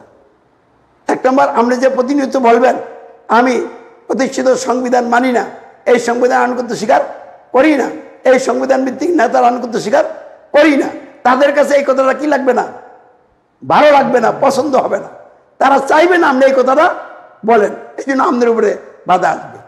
এবার আপনি শুধু এইটুকু জায়গায় সীমাবদ্ধ না, আমরা তো এই ঘোষণা করে দিয়েই যেতেছেন, আবার লোকদেরকে আপনি প্রতিনিয়ত ডাকতেছেন যে তোমরাও এই সংবিধানকে কি করো, অমান্য করো, এই সংবিধানের আনুগত্য স্বীকার করো, এই সংবিধান ভিত্তিক নেতার আনুগত্য স্বীকার করো, আল কোরআনকে সংবিধান গ্রহণ করো, কোরআনের আনুগত্য স্বীকার করো, রসুলের আনুগত্য স্বীকার করো, আর রসুলের অবর্তমানে এই বিশ্বের যিনি আমির, এই আমিরের আনুগত্যে আসো। তাহলে ওই সমাজটা ভাঙবে আর এই সমাজটা কি গড়বে। তারা এই কাজটা পছন্দ করবে না, সহ্য করবে না। আমাদের গাইলেবে, মারবে, পাগল বলবে, জাল জুলুমে নির্যাতন করবে, শেষ পর্যন্ত হত্যা করার সিদ্ধান্ত করবে। আপনি এগুলিকে কোনো পাত্তাই দিবেন না, পরোই করবেন না। কারণ এরা কারা? এরা তো সার্বভৌমত্বের মালিক না। যে ক্ষমতাটা এখন আপনি দেখতেছেন এদের, এটা তো আল্লাহর দেওয়া ক্ষমতা। আল্লাহ দিয়া তো এটা তার নিয়ন্ত্রণের বাইরে এদের হাতে সফর্দ করে দেয় নাই। নিয়ন্ত্রণ চাবিকাঠি কার কাছে আছে? আল্লাহর কাছে আছে। তাহলে আল্লাহ যে কোনো মুহূর্তে আমাদের পক্ষে এটা নিয়ন্ত্রণ করে ফেলবেন। আপনি এইসব ক্ষমতাকে ভয় পাবেন কেন? ভয়ের কোনো প্রশ্নই আছে না। এরা তো সার্বভৌমত্বের মালিক না। এইভাবে যখন একদল ইমানদার সত্যনশীল লোক তৈরি হবে, এরা খালি মুখের কথা না, গালি শুনবে, মায়ের খাবে, জেলে যাবে, হ্যাঁ, হাসির মঞ্চ রেডি হবে, তারপরে তারা বিশ্বাস করবে তোদের রায় সাই দিয়ে কিচ্ছু হবে না, আমার রবের ইচ্ছা যা হয় ওইটার উপরে আমি আসি। তখনই আল্লাহ রাব্বুল আলামিন ওদেরকে ক্ষমতাচ্যুত করে, যেখানে আল্লাহ ইসলাম প্রতিষ্ঠা করতে চান, আপনাকে রাষ্ট্রীয় নেতৃত্ব দিয়ে দিবেন। দুনিয়ার কোনো বাতিল শক্তি একযোগ হয়েও ঠেকাতে পারবে না। এইটা হলো ইসলাম প্রতিষ্ঠার পদ্ধতি। এছাড়া ইসলাম প্রতিষ্ঠার কোনো পদ্ধতি নাই। এখন যেগুলি বানাইছে এটিও মানবতন্ত্র। এই যে জামাত ইসলামীর লোকেরা গণতন্ত্রের জোটবদ্ধ নির্বাচন করে ক্ষমতা দেয়া ইসলাম কায়েম করবে, এটা আল্লাহর কথা না, এটা তাদের নিজস্ব কথা। তো নিজস্ব কথা যে বলে সে তো রব হয়ে যায়। তাহলে এরা নিজেরাও বুঝতে পারতেছে না, এরা তো রব হয়ে গেছে। চরমনার বিশ্বাবুজুর যে পাখা মার্কা দিয়ে ইলেকশন করে ইসলাম কায়েমের কথা বলে, তো উনি ভোটে যদি দাঁড়ান তো কোন সংবিধান মেনে দাঁড়াবে? যেই সংবিধান কোরআন বিরোধী, এই সংবিধান মান্য, এই সংবিধান আনুগত্য স্বীকার করা এবং এই সংবিধান ভিত্তিক নেতার আনুগত্য স্বীকার করা উনি যদি ইলেকশন করেন, তাহলে এক নম্বরে আল্লাহ কি রব? আল্লাহকে রব মানা হইল? আল্লাহকে তো একমাত্র রব মানা হইল না। দুই নম্বরে আল্লাহকে কি একমাত্র ইলাহ মানা হইল? তাও তো হলো না। তিন নম্বরে আল্লাহ রসুলকে কি একমাত্র নেতা গ্রহণ করা হইল? হইল না। তাহলে তো ইসলাম প্রতিষ্ঠা পরের কথা, উনি নিজেই তো ইসলামের ভিতরে নাই, জাহিলাতের মধ্যে আছে। আর আমি যদি এই কথা শোনার পরে বলি এত বড় বড় আলেম হুজুর গানে দিন, হ্যাঁ, আকাবিরিন সালবে সালিন, তাহলে বোঝা গেল আপনার মেধা বুদ্ধির ঢাল আপনি বুঝতে সক্ষম হচ্ছেন না। কারণ আল্লাহ নবী রাসূলুল্লাহ যখন দাওয়াত দিছে তখন তাদের কাছে তো কোরআনও ছিল না, ছিল এই দাওয়াত থেকেই যে বোঝার বুঝে নিছে। আর যারা না বোঝার তারা তাল বাহানা করছে। আজকে এটা নিজেদের মেধা বুদ্ধি বুঝতে হবে এবং লাখ লাখ লোক বুঝবে না, অল্প সংখ্যক লোকই বুঝবে। হ্যাঁ, এখন আমাদের জবাব আমাদের মতো চাইলে হবে না। করলে আপনি বলেন কোনটা করলে আমরা রাষ্ট্র সমাজ ব্যবস্থা আমরা পাবো, কোনটা করলে? আপনি এক নম্বর এত কথা না, এত কথা বলে মেধায় এতটা কথা ঢোকানো যায় না। মানুষ অল্প কথায় মেধায় ঢোকাবে। আমরা তো এত কথা বলি নাই না, আমরা এত কথা বলি নাই। আমরা বলছি তিনটা মৌলিক বিষয়, এত কথা বললাম কই? আমি বলছি যে আপনি রাসূলুল্লাহ সাল্লাল্লাহু আলাইহি ওয়াসাল্লাম যে সংবিধানটা দিলেন, সেই সংবিধানটা কি? আচ্ছা, আপনারা বলতেছি শোনেন, আল্লাহ রসুল কি মক্কা যে সংবিধানটা ছিল ওইটা মাইনা নিছিলেন না অমান্য করেছিলেন? একটা উত্তর দেন। আর সবগুলো উৎখাত করে সব বাতিল করে উনি যেটা আমাদের দিলেন সেইটা কি? এখন সেই সংবিধান তো আল কোরআন। তিনি এইটা প্রতিষ্ঠিত করতে গেলে কি মাধ্যম দিয়ে করতে, এটা আপনি রসুল যেভাবে করছিল এইভাবে। এখন রসুল কিভাবে করছিল? প্রথম তিনি এবং তার অনুসারীরা প্রতিষ্ঠিত সংবিধান অমান্য স্বীকার করে আল কোরআনকে সংবিধান মান্না এইটার উপরে দৃঢ় হয়েছেন। এই জন্য গালি শুনছেন, মাহির খাইছেন, সবর করছেন। এই যে রাজনৈতিক প্রেক্ষাপটে যে যারা ইসলামকে প্রতিষ্ঠিত করার জন্য চেষ্টা করতেছে, ইসলাম প্রতিষ্ঠিত হোক, আইন প্রতিষ্ঠিত, মূলত হচ্ছে আইন প্রতিষ্ঠিত হওয়ার চেষ্টা চালনা করতে। যেমন চরমনার পীর সাহেবের কথা বললেন, নামদেবে আপনি জামাত ইসলামের কথা বললেন, এরা তো প্রতিষ্ঠিত একটা দল, এরা দুইটা হলো প্রতিষ্ঠিত দল। এখন এই দুই প্রতিষ্ঠিত দল দুইটা বিভ্রান্তি পথে, আপনার কথা যা বুঝলাম, ঠিক তো? আপনার কথা যা বুঝলাম, দুইজন হচ্ছে বিভ্রান্ত। সঠিক কোন দলটা আছে সেটা বলেন, তার মাধ্যম দিয়ে কিভাবে যাবো সেটা বলেন। হ্যাঁ, এটাই বলতেছে সঠিক। এখন প্রথম সঠিক কি আপনারা আছেন? অবশ্যই আপনারা কোন দল? সঠিক যদি না, আপনারা কোন দল? না না, সঠিক যদি না থাকে তাহলে তো আমার বলার রাইটসই থাকবে না। সেই আপনার কোন দল সেটা? আমি বলতেছি প্রথম কথা হলো আমরা একটা সমাজ গ্রহণ করতেছি, প্রচলিত কোনো দল মানাইতেছি না।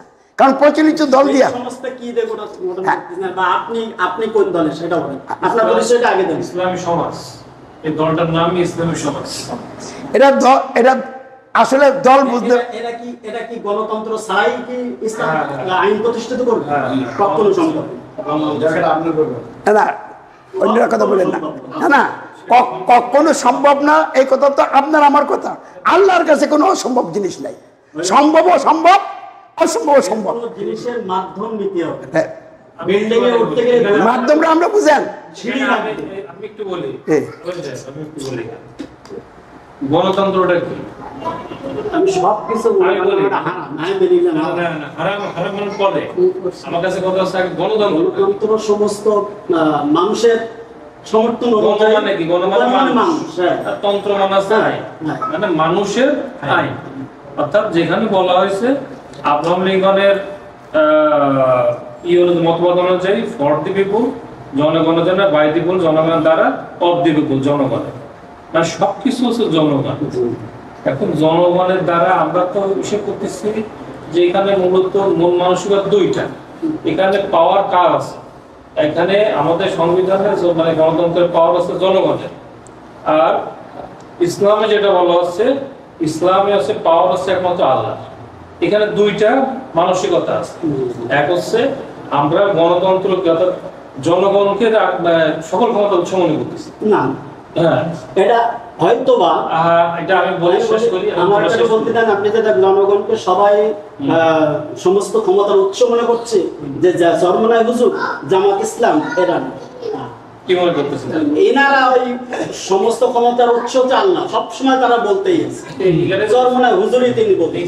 এখানে হচ্ছে এবারে মাধ্যমে যাচ্ছে গণতন্ত্র, যেগুলো আচ্ছা। যেহেতু আমার দেশটাই হচ্ছে গণতন্ত্র। আচ্ছা। এখন এখানে যদি আপনি ডাইরেক্ট যদি জায়গায় যান, কি করতে হবে?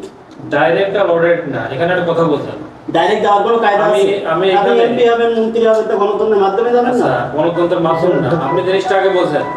আমি ক্ষমতায় যাব না যাব এটা তো পরে হিসাব। আমি ক্ষমতা গেলাম, আমার একটা হিসাব করলাম। আমি দুনিয়ায় জীবনকাল কাটাবো এবং পরপরে যাবো, কবরে যাবো, তাই না? তো দুনিয়ায় থাকতে আমার যে বিশ্বাসটা, সেইটা কোন বিশ্বাসে করে আমি জিন্দেগিটা কাটাবো? আপনি আল্লাহর উপর বিশ্বাস করে দিন। আল্লাহর উপর যদি আপনি জিন্দেগি কাটাই, তাহলে আল্লাহ সর্বময় ক্ষমতার অধিকারী। অবশ্যই। যখন আজান দেয়, আজানের প্রথম শব্দটা কি? আল্লাহু আকবার। আল্লাহ আকবার মানে কি? আল্লাহ বলুন। আল্লাহ সর্বশ্রেষ্ঠ। কিন্তু আমার সংবিধানে কি আছে? সংবিধানে, গণতন্ত্রের যে সংবিধান কি আছে? এখানে জনগণ সকল ক্ষমতা উৎস। আর এইটা তো সরানোর জন্য, না, না, আমি শেষ এইটা তো করতে চাই। সরানোর জন্যই আজকে ইসলামী দলগুলো আপনার ইসলামী দলগুলো যে চেষ্টা করতেছে, আপনার বিশ্বাসটা যদি নষ্ট থাকে, আপনি যত কাজই করেন না কেন, আপনার কোনো কাজ এখানে তো পূর্ণ বিশ্বাস- হবে না। কেন? বিশ্বাস তো আপনি নিয়ত করেন না? ওইভাবে নিচ্ছে না। আপনি নামাজ পড়ার আগে একটা নিয়ত করেন না?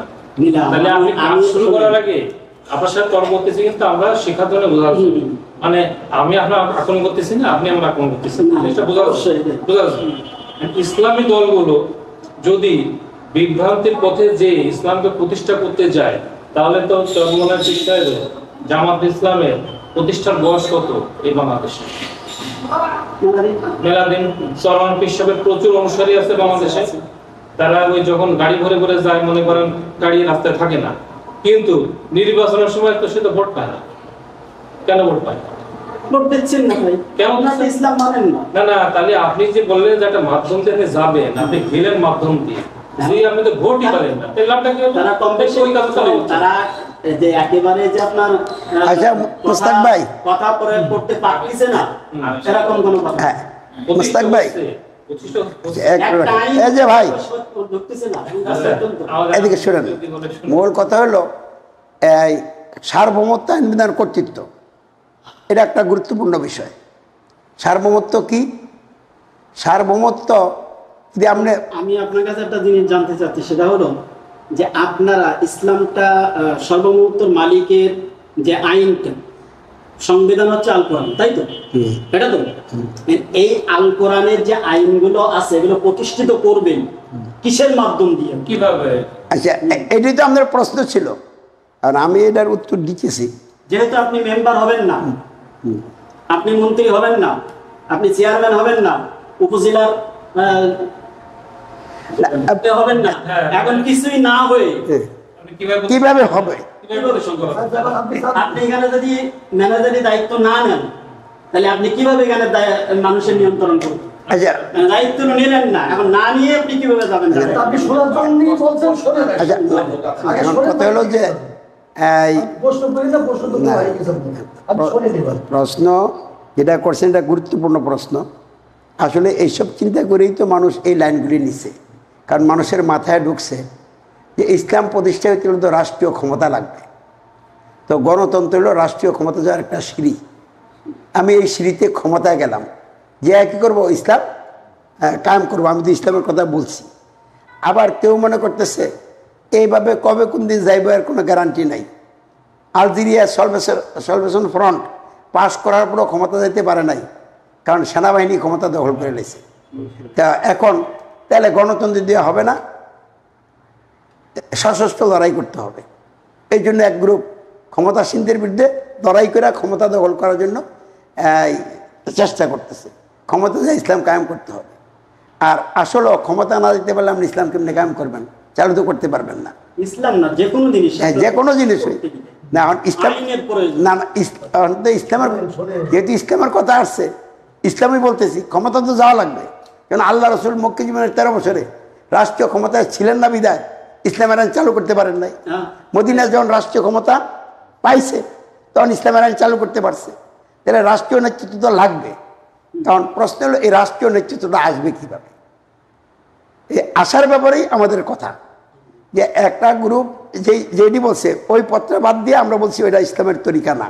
কারণ আমরা যখন গণতন্ত্রের অধীনে ইলেকশন করতে যাইতেছেন তখন প্রথমেই যে কোন তরিকা নিয়ে আমি ওই সেকশনে যাচ্ছি, হ্যাঁ, এখন এখানে গেলে তো পড়লে আল্লাহকে রব বাদ দিয়ে মানুষকে রব মানুষ লাগে।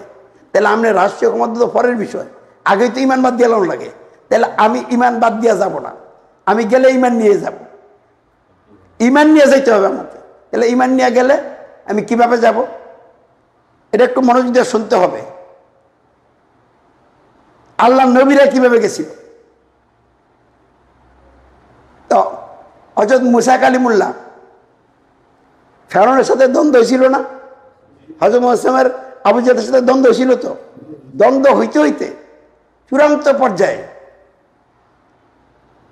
ফেরাউনকে দলবল সহ নদীতে ডুবাইয়া নিচ্ছিন্ন করে দিল, আর মুসাকে উপরে উঠে দিল।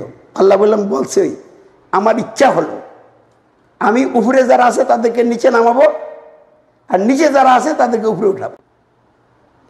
তো মুসা কালিমুল্লাহ তো তার অনুসারীদেরকে নিয়ে ফেরাউনের বিরুদ্ধে যুদ্ধ ঘোষণা করে নাই,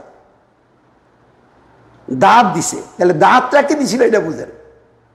ফেরাউনরা দাওয়াত দিছে আল্লাহকে রব মানো, রবের ইবাদত করো, আর আমি সেই রবের রাসূল, আমার আনুগত্য করো। তাহলে এটা একটা ফেরাউনের কাছে একটা পাগলামি হয়ে গেছে। কারণ বাপ দাদার আইনে ফেরাউন হইল ওই দেশের নেতা, সকলে তার আনুগত্য করে। মানে একজন লোক যদি বলে যে আল্লাহ তোমার জন্য আমার নেতা বানাইছে, এখন তুমি আমার আনুগত্যে আসো, তাহলে এটা কি সহজে মেনে নিব? সহজে কেউ মেনে নিতে পারে না। কিন্তু ফ্যাক্ট হলো আল্লাহ মুসা কালিমুল্লাহরে কি বানাইছেন? নেতা বানাইছেন। ফেরাউনের জন্য বানাইছেন। ফেরাউনকে বাদ দিয়ে ওনাকে নেতা বানান নাই। তাহলে এখন এ তাল বানা শুরু করছে, নয় ছয় শুরু করছে, বিরোধিতা শুরু করছে, শেষ পর্যন্ত ধ্বংস হয়েছে। আজকে ইসলাম প্রতিষ্ঠার জন্য নবী রাসূল নাই, একজন আমির লাগবে। তো আমির যিনি হবেন তিনি এই প্রচলিত নিয়ম কানুন দিয়ে আমির হবেন না। তিনি আল্লাহ রসুল যেভাবে মানে নামছিলেন, যে বিষয় নিয়ে এই বিষয় নিয়ে যিনি নামবেন তিনি হলেন আমির। তিনি সকলের আমির, তিনি একজন দুজনের আমির না। হিন্দু বৌদ্ধ খ্রিস্টান যারা ক্ষমতা আছে তাদেরও তিনি আমির। তিনি তাদেরকে দাওয়াত দিবেন, যে আল্লাহকে রব গ্রহণ করো, রবের ইবাদত করো, রবের মনোর আনুগত্য স্বীকার করো। যেহেতু আর নবী রাসূল আসবে না, আমি তোমাদের সকলের আমি, তোমরা আমার আনুগত্যে আসো। এখন এটা নিয়ে কি লাগবে? দ্বন্দ্ব লাগবে, বুঝছেন? সহজে মানুষ মানবে না। আমার একটা প্রশ্ন আসছে, আপনি আপনার প্রশ্নটা সেটা হলো এই, না আপনি যে ওই মন্ত্রীর কাছে যাবেন, সে আমি একজন আলেম মানুষ, আমি মন্ত্রীর কাছে যাব, আমি চালাই ইজি ভাই, এখন আমি যাবো মন্ত্রীর কাছে, সম্ভব? আচ্ছা বলো, শেষ করেন তারপরে।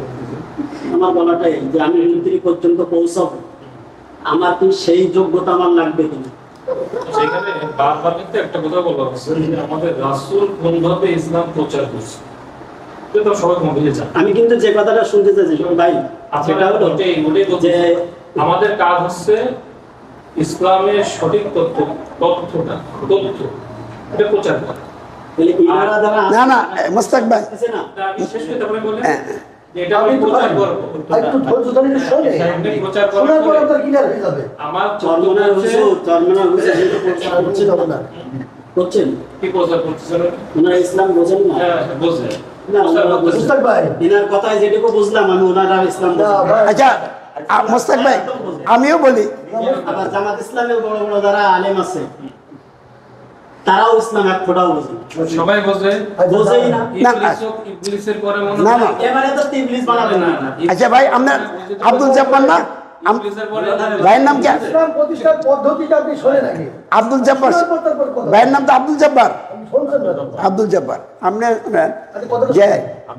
আমি যে কথাটা বলতেছি, আপনি যে কথাগুলো আমারে ভাই, আমি সহজে মেনে নিচ্ছি না, কেন জানেন? আমি মানা দরকার নেই, তাহলে ভালো। শুনেন, হ্যাঁ বুঝতে হবে। হ্যাঁ, আপনি আমি সহজে নিচ্ছি আপনি মানাটা পরে যে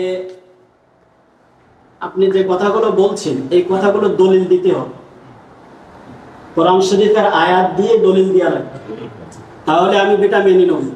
আর যদি আয়াত ছাড়া দলিল দেন, আপনি এতক্ষণ যা বলেছেন একটা কোরআন আয়াত বলেন না, ঠিক বলেন। বলেছে একটা উচ্চারণ করেছে আর সাহেব? না, কোরআনের আয়াত দিয়ে দলিল দেবেন, আপনার কথাগুলো আমি মানব। আর যদি কোরআনের আয়াত দিয়ে দলিল না দেন, তাহলে আপনি আচ্ছা তাহলে শোনেন। আচ্ছা, একদম মানে না, আপনি শোনেন আগে। আচ্ছা, আল্লাহর রসুল মক্কার লোকদেরকে ইসলাম গ্রহণের দাওয়াত দিয়েছিলেন তো? আচ্ছা, আল্লাহর প্রতি ইমানের দাওয়াত দিয়েছিলেন তো? তা আল্লাহর প্রতি ইমানের দাওয়াত কিভাবে দিয়েছিলেন? আল কোরআন বলছে, রসুলের দাওয়াত ছিল আমিনু বিরাব্বিকুম, তোমরা তোমাদের রবের প্রতি ঈমান আনো। দলিল হলো সূরা, বললে হবে না যে তোমরা নামাজে ইয়া আইয়ুহাল্লাযীনা আমানু লা তাকরাবুস সালাহ, তোমরা নামাজের ধারে যেও না, এই পণ্য বললে হবে না। এখানে পেশাব করা যা সম্পূর্ণ নিষেধ। হ্যাঁ, ওখানে যে না শব্দটা ব্যবহার করা, আসলে মনে করেন কি, টুক করে আয়াত বললে হবে না, আয়াত পরিপূর্ণ বলতে হবে। আরে আপনার তো দলিল চাইয়া যদি নিজেই না শুনেন, আবার নিজেই ব্যাখ্যা দেন, তাহলে তো আপনি বুঝতে পারবেন না। বলতেছে আল্লাহর রসুল, আবার ভেবে নিয়েন না যেন আমি দুই দল করি, আমি স্বাভাবিক হ্যাঁ। একজন মানুষ। না, আল্লাহর রসুল মক্কার লোকদেরকে তো দাওয়াত দিয়েছিলেন, তো দাওয়াত দিয়েছিলেন, এর দলিল কোরআনে থাকবে না? অবশ্যই থাকবে। সেই দলিলটা আপনি বলেন। তো সূরা আলে ইমরানের আমি দাওয়াতটা বললে দলিল দিতেছি, বুঝছেন তো? সূরা আলে ইমরানের 193 নম্বর আয়াত কি আছে? রব্বানা ইন্নানা সামা'না মুনাদিয়ুন আদিলিল ঈমানি আন আমিনু বিরাব্বিকুম ফাআমান্না। হে আমাদের রব, নিশ্চয় আমরা শুনতে পেয়েছি একজন আহ্বানকারী লোকদেরকে ঈমানের দিকে আহ্বান করছেন, এই বলে যে তোমরা তোমাদের রবের প্রতি ঈমান আনো। এখন এরা কারা বলতেছে? রসুলের সাহাবীরা। হে আমাদের রব, এই যে হে আমাদের রব বলছে, এরা কারা? আল্লাহ রসুলের সাহাবীরা। আর আহ্বানকারীটাকে মুহাম্মদ সাল্লাল্লাহু আলাইহি ওয়াসাল্লাম। তাহলে সাহাবীরা বলতেছে আল্লাহ রসুল তাদেরকে দাওয়াত দিচ্ছেন রবের প্রতি ঈমান আনো, তারা দাওয়াত কবুল করছে। তো এখন তারা দাওয়াত কবুল কইরা, তারা যে দাওয়াত কবুল করছে, কবুল করার পর একটা ঘোষণা লাগবে না? কবুলের তো একটা ঘোষণা আছে। কোরআন বলছে ইন্নাল্লাযীনা ক্বালু রাব্বুনাল্লাহু সুম্মা ইসতাকামু তাতানাজ্জালু আলাইহিমুল মালায়েকা আল্লা তাখাফু ওয়া লা তাহজানু ওয়া আবশিরু বিল জান্নাতিল্লাতী কুনতুম তুআদুন ইলা আখিরিহ। নিশ্চয়ই যারা ঘোষণা করিল আল্লাহই আমাদের একমাত্র রব, অতঃপর এর উপরে দৃঢ় থাকলো, তাদের প্রতি ফেরেশতা নাজিল হয়, বলে নাজির ভাই বলে ভয় পেও না, চিন্তা করিও না, তোমরা সেই জান্নাতের খোঁজ খবর পাই আনন্দিত হয় যার ওয়াদা করা হয়েছে। আবার এই কথাটি সূরা আহকামে বলছে, এই যে সুন্নাস্তাকামু, টিকে থাকো, হ্যাঁ। ইস্তেকামাত থাকো, এই যে কথাটা। হ্যাঁ, এখন অন্য যত রাজনৈতিক প্রেক্ষাপটের ইসলামী দলগুলো আছে, তাদের উপরে কি নির্যাতন হয় নাই? আচ্ছা আবার আমরা ওইদিকে গেলেন কা, ওইদিকে পরে যান। ইস্তেকামাত ছিল কি? না আপনি আগেই দলের দিকে আমরা প্রথম কথা হলো রাব্বুন, আমি এনের যেটা বললাম দলিল দিলাম, রসুলের সাহাবীরা রবের প্রতি ঈমান আনছিল এবং এই ঈমানের ঘোষণা তারা দিয়েছিল রব্বুন আল্লাহ। আবার আল্লাহ রসুলের হাদিস বলছে মৃত ব্যক্তিকে কবরে সর্বপ্রথম যে প্রশ্নটা করা হবে, মার রব্বুকা, তোমার রবকে। মুমিন ব্যক্তি বলবে রাব্বি আল্লাহ। তাহলে ঈমান, আল্লাহর প্রতি ঈমানের প্রশ্নের জবাবে কি বলবে? রাব্বি আল্লাহ বলবে। তাহলে বোঝা গেল কোরআন এবং সুন্নাহ দুইটাই প্রমাণ করতেছে রসুলের সাহাবীরা রবের প্রতি ঈমান এনে ঈমানের ঘোষণা দিয়েছিল রাব্বুন আল্লাহ, আর হাদিসের ভাষায় এই ঘোষণা হলো আল্লাহু আকবার। কিন্তু এখন বর্তমানে মুসলিম পরিচয় যারা দেয় আলেম ওলামা, তারা কিন্তু মূল ঈমান বানাইছে লা ইলাহা ইল্লাল্লাহকে। আল্লাহ আকবরকে তারা মূল ঈমান হিসেবে বুঝেও নাই, রাব্বুন আল্লাহকে মূল ঈমান হিসেবে বুঝে নাই। হ্যাঁ, অথচ আল্লাহ রসুল বলছেন লা ইলাহা ইল্লাল্লাহ হচ্ছে ঈমানের সর্বোচ্চ শাখা। তো ঈমানের সর্বোচ্চ শাখা হইল লা ইলাহা ইল্লাল্লাহ। তাহলে মূল না হইলে শাখা আসবে কোত্থেকে? মূল হইল রাব্বুন আল্লাহ। তো গোটা বিশ্বের মুসলিম পরিচয় দানকারীরা আল্লাহর প্রতি ঈমানের ঘোষণা নিতে ভুলে গেছে। ইসলামের মৌলিক বিষয় তিনটা। আপনি যদি লা ইলাহা ইল্লাল্লাহ বলেন 1 নাম্বার, তো 2 নম্বরে বলবেন মুহাম্মদ রাসূলুল্লাহ। তাহলে 1 নাম্বারটা কোথায়? যে আল্লাহ আকবরের কোথায় ঢুকাইবেন আপনি? আজান প্রমাণ করতেছে ইসলামের বিষয় হলো 3টা মৌলিক বিষয়। আপনি হাইয়া আলাস সালাত, সালাতের দিকে লোকদেরকে ডাকবেন, হ্যাঁ, এর আগে কি বলেন? আল্লাহ আকবর বলেন না আজানের মধ্যে। তারপরে কি বলেন? আশহাদু আল্লা ইলাহা ইল্লাল্লাহ। তারপর কি বলেন? আশহাদু আন্না মুহাম্মাদার রাসূলুল্লাহ। তাহলে আল্লাহু আকবার, লা ইলাহা ইল্লাল্লাহ, মুহাম্মাদুর রাসূলুল্লাহ, এই 3টা বিষয় যার মধ্যে আছে তার সালাত হবে। আর এই 3টা বিষয় যার মধ্যে নাই তার সালাত তো হবে না, কবুল হবে না। তাহলে এখন এই 3টা বিষয় আপনি আরবিতে বললেন, বাংলা বুঝতে হবে না, কারণ আপনি আরবির বাংলা যদি না জানেন শব্দ উচ্চারণ করবেন, কিন্তু আমাদের পরিবর্তন তো আসবে না। তাহলে এই আল্লাহ আকবরকে ধ্বংস করে দিয়েছে গণতন্ত্র, কারণ গণতন্ত্র মানে জনগণ আকবর, বুঝছেন? এরপরে গণতন্ত্র মানলে ইবাদত মানুষের হয়, আল্লাহর ইবাদত হয় না। তাহলে বাংলাদেশের মানুষ গণতন্ত্র গ্রহণ করা, সৌদি আরবের মানুষ রাজতন্ত্র গ্রহণ করা 1 নম্বরে আল্লাহর পরিবর্তে মানুষকে রব মেনে নিছে, এই জন্য রাব্বুন আল্লাহ বাদ হয়ে গেছে, আল্লাহ আকবর বাদ হয়ে গেছে। 2 নম্বরে সমাজ এবং রাষ্ট্রের জায়গায় মানুষের তৈরি আইন বিধান পালন করার অঙ্গীকার করা মানুষকে ইলাহ গ্রহণ করছে, তাহলে লা ইলাহা ইল্লাল্লাহ বাদ হয়ে গেছে। 3 নম্বরে সমাজ এবং রাষ্ট্রের জায়গায় মানুষের তৈরি আইন যারা নেতা, এরা তো অবৈধ দখলদার, এরা আবু জাহেল মার্কা নেতা। রাষ্ট্রীয় ক্ষমতা দেওয়ার চিন্তায় এদের আনুগত্য কইরা আমরা তো রসুলের আনুগত্যতে সেরে গেছেন। তাহলে ওই আশহাদু আন্না মুহাম্মাদ রাসূলুল্লাহ এইটুকু তো আপনার নাই। এই 3টা জিনিস যদি আপনার না থাকে তাহলে আপনার যেটি আছে এটি একটা কাউন্টেবল না। তাহলে এই কারণে ইসলাম কায়েম হচ্ছে না। দল বিলাত বড় ভারী হইতেছে, কিন্তু ইমানদার সৎকর্মশীল লোক তৈরি হইতেছে, আপোষকামী লোক তৈরি হইতেছে। হ্যাঁ, বাতিলের সাথে কিভাবে আপোষ করবে, এই আপোষের ফর্মুলা কোনোদিন ইসলাম কায়েম হবে না। ইসলাম কায়েম হবে আল্লাহর বিশেষ সাহায্যে। বিশেষ সাহায্যটা কি? যখন ইব্রাহিম খলিলুল্লাহকে আগুনে কুণ্ডে ফালাই দিছিল, ফালাই মেরে লিখবো, কিন্তু আল্লাহ বলে ইয়া নারু কুনি বারদাম ওয়া সালামান আলা ইব্রাহিম, আগুন আমার ইব্রাহিমের উপর দিয়ে যাও, আরামদায়ক ঠান্ডা হয়ে যাও। তো তার আগুনে তো ফালাইছিল, আগুনের সাংঘাতিক ক্ষমতা, কিন্তু আগুনে পুরাইতে পারছিল? তাহলে ক্ষমতা আগুনেরও নাই, কোনো মানুষের নাই, ক্ষমতা একমাত্র কার? আল্লাহ। এই বিশ্বাসে বলিয়ান একজন ইমানদার আমির লাগবে ইসলাম কায়েম হইতে। এই আমির ছাড়া ইসলাম কায়েম হবে না। বিরাট বড় দল হইল। তাহলে এইসব যারা নেতা নেত্রী হয়ে গেছে তারা বাতিলের ভিতরে থাকে দেখা, হ্যাঁ, তারা কিছু আমলের সবক নিয়ে দল গঠন করতেছে। তাদের তো ইমানের কোনো পরিচয় হচ্ছে না। এই যে যতগুলি লোকটা গ্রেপ্তার করছে, এটা ইমানের জন্য একটা লোক গ্রেপ্তার করে নাই। কিসের জন্য গ্রেপ্তার করেছে জানেন? ইন্ডিয়ার মুদি আসবে, এখন একজন আলম খেপে গেছে, মুদির এখানে আসতে দেওয়া হবে না। তো আল্লাহ নবী রাসূলগণ ফেরাউন যখন মুসা কালিমকে হত্যা করার সিদ্ধান্ত করলো, বনী ইসরাইলকে ধরার জন্য সেনাবাহিনী তলব করলো, তখন কি মুসা কালিমুল্লাহ বলছিল যে আমার অনুসারীদেরকে নিয়ে ফেরাউনকে এখন ক্ষমতা দিয়ে নামাই? বলেন জানা থাকলে।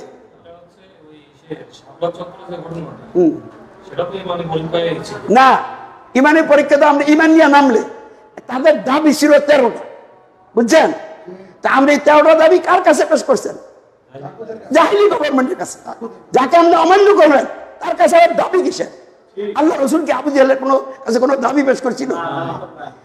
আমার এই কথার জন্য সব আলেমরা একজোট হইয়া, সব চরমনাই তাবলিগ জামাত ইসলামী একজোট হয়ে আমার বিরুদ্ধে মাঠে নামছি, কিন্তু একটা মাঠে থাকতে পারে নাই। কেন পারে নাই? আমি কিছু করি নাই। কারণ এরা কি নিয়ে নামবো? নামতে হলে তো পয়েন্ট লাগবে। আমি বলছি গণতন্ত্র হারাম না, শিরক এবং কুফর। এখন তোমরা পারলে প্রমাণ করো গণতন্ত্র শিরক কুফর না। এইটা তো পারে না, এই জন্য অন্যদিকে যে বিরোধিতা করতে চায়। তো অন্যদিকে বিরোধিতা করলে ওই বিরোধিতা দিয়ে তো কোনো কাজ হবে না। কারণ আমি যেটা বলি নাই, আপনি যদি এই অভিযোগ আমার উপরে দেন, তাহলে এই অভিযোগ কি আপনি কার্যকরী করতে পারবেন? কোনোদিন পারবেন না। এই জন্য নবী রাসূলদের সাথে দ্বন্দ্ব হয়েছিল। আমরা মনে করেন কি হযরত মুহাম্মদের সাথে দ্বন্দ্বের বিষয় কোনটা ছিল? এটা ডাইরেক্ট কোরআন বলছে, আল্লাযীনা উখরিজু মিন দিয়ারিহিম বিগাইরি হাক্কিন ইল্লা ইয়াকুলু রাব্বুনাল্লাহ। ওনারা সেই লোক যাদেরকে নিজেদের বাড়িঘর থেকে নাহকভাবে বের করে দেওয়া হয়েছিল। এই কারণে তারা বলতো রাব্বুনাল্লাহ, আল্লাহ আমাদের একমাত্র রব। সৌদি আরবের কিতাবে লিখে রাখছে শানে নজুল হলো আল্লাহ রসুল, আল্লাহ রসুল এবং তার সাহাবীরা যখন মক্কাতে যখন হিজরত করে মদিনা গেলেন, তখন এই মদিনা যে গেলেন এই যাওয়ার কারণ হিসাবে আল্লাহ ওহী নাজিল করে বলে দিচ্ছে। কারণ যদি আল্লাহ ওহী নাজিল না করতো তা আজকে তো আমি কথা বলতে পারতাম না, আপনি আমরা এফাস ধরে নিতেন। কারণ আমরা যে বলছেন যে তাদের ইমানের পরীক্ষা হয়েছে, আর আমি যদি কই এটা ইমানের পরীক্ষা না, তাহলে আমাকে দলিল দিতে হবে না। আবার আপনি ইমানের পরীক্ষা করলে আমরা তো দলিল দেওয়া লাগবো, দলিল ছাড়া কি কথা হবে? তাহলে নবী রাসূলের সাথে মিলতে হবে। তাহলে আল্লাহ রসুলের সাহাবীদেরকে বাড়ি করতে বের করছে রাব্বুন আল্লাহর জন্য। তো বাংলাদেশ জামাত ইসলামী কি মানুষের সার্বভৌমত্বের বিরুদ্ধে বিদ্রোহ করছে? প্রতিষ্ঠিত সংবিধানের বিরুদ্ধে বিদ্রোহ করছে? পাকিস্তানের পক্ষে কাজ করছে। ওই বাংলাদেশ স্বাধীন হয়েছে তখন পাকিস্তানের পক্ষ নিয়েছে। তো পাকিস্তানও শয়তানি রাষ্ট্র, বাংলাদেশের শয়তানি রাষ্ট্র। আমরা কোন নবী রাসূল কি শয়তানি রাষ্ট্রের পক্ষ নিয়েছিল? তারপরে আমরা স্বাধীনতার বিপক্ষে কাজ করছেন, আমরা পাকিস্তানের পক্ষে কাজ করছেন। তাহলে আমাদের তো একটা পক্ষে গেছেন কা? আমাদের উচিত ছিল আমি মুক্তিযোদ্ধাদের পক্ষ নাই, পাকিস্তানের পক্ষ নাই, আমি কোরআন নিয়ে থাকবো, উভয় গ্রুপে আমি দাওয়াত দিব, তোমরা ভুল পথে আসো, সঠিক পথ গ্রহণ করো। তা আমরা যদি একটা পক্ষ নিয়ে এলাম, তাহলে আরেকটা পক্ষের প্রমাণ হলে আপনি পড়বেন। এখন মানুষ তো হত্যা হয়েছে কিনা? তাহলে মানুষ হত্যা হইলে এখন একজনের উপরে যে দুষ বর্তাইব, বলশব্দ যাই পড়ো, ওই বিষয়গুলি না হয়েছে নিরেট ইমানের জন্য ফাঁসি দিচ্ছে, আর তো কোনো ডকুমেন্ট আমি খুঁজে পাই না। এটা ক্ষমতার প্রতিদ্বন্দ্বী হিসেবে ধরছে। কারণ বিএনপির কি বিএনপির নেতাদেরকে ধরে নাই আওয়ামী লীগের দ্বারা? তাহলে এটা কি হক বাতিলের দ্বন্দ্ব না বাতিলের দ্বন্দ্ব? তাহলে পৃথিবীর ইতিহাস হলো দ্বন্দ্বের ইতিহাস দুইটা, হক বাতিলের দ্বন্দ্ব আর বাতিলের দ্বন্দ্ব। নবী রাসূলদের সাথে যে দ্বন্দ্ব হয়েছিল এটা ক্ষমতার দ্বন্দ্ব ছিল না। হযরত মুহাম্মদকে মক্কার লোকেরা ক্ষমতা দিতে চাইছিল, উনি তো ক্ষমতা নেন নাই, তাহলে ক্ষমতার দ্বন্দ্ব হয় নাই। এটা ছিল এখানে হক আর বাতিলের দ্বন্দ্ব। আর বাতিলের দ্বন্দ্ব হয় ক্ষমতা নিয়ে।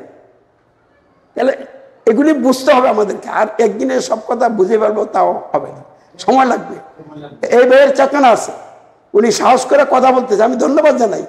কারণ কথা ঘুরে ভাসিয়ে লাভ নাই, ডাইরেক্ট কথা বলতে হবে। উনি ডাইরেক্ট কথা বলতেছেন। হ্যাঁ, ওনার কথা মানে চেতনা ভালো আছে।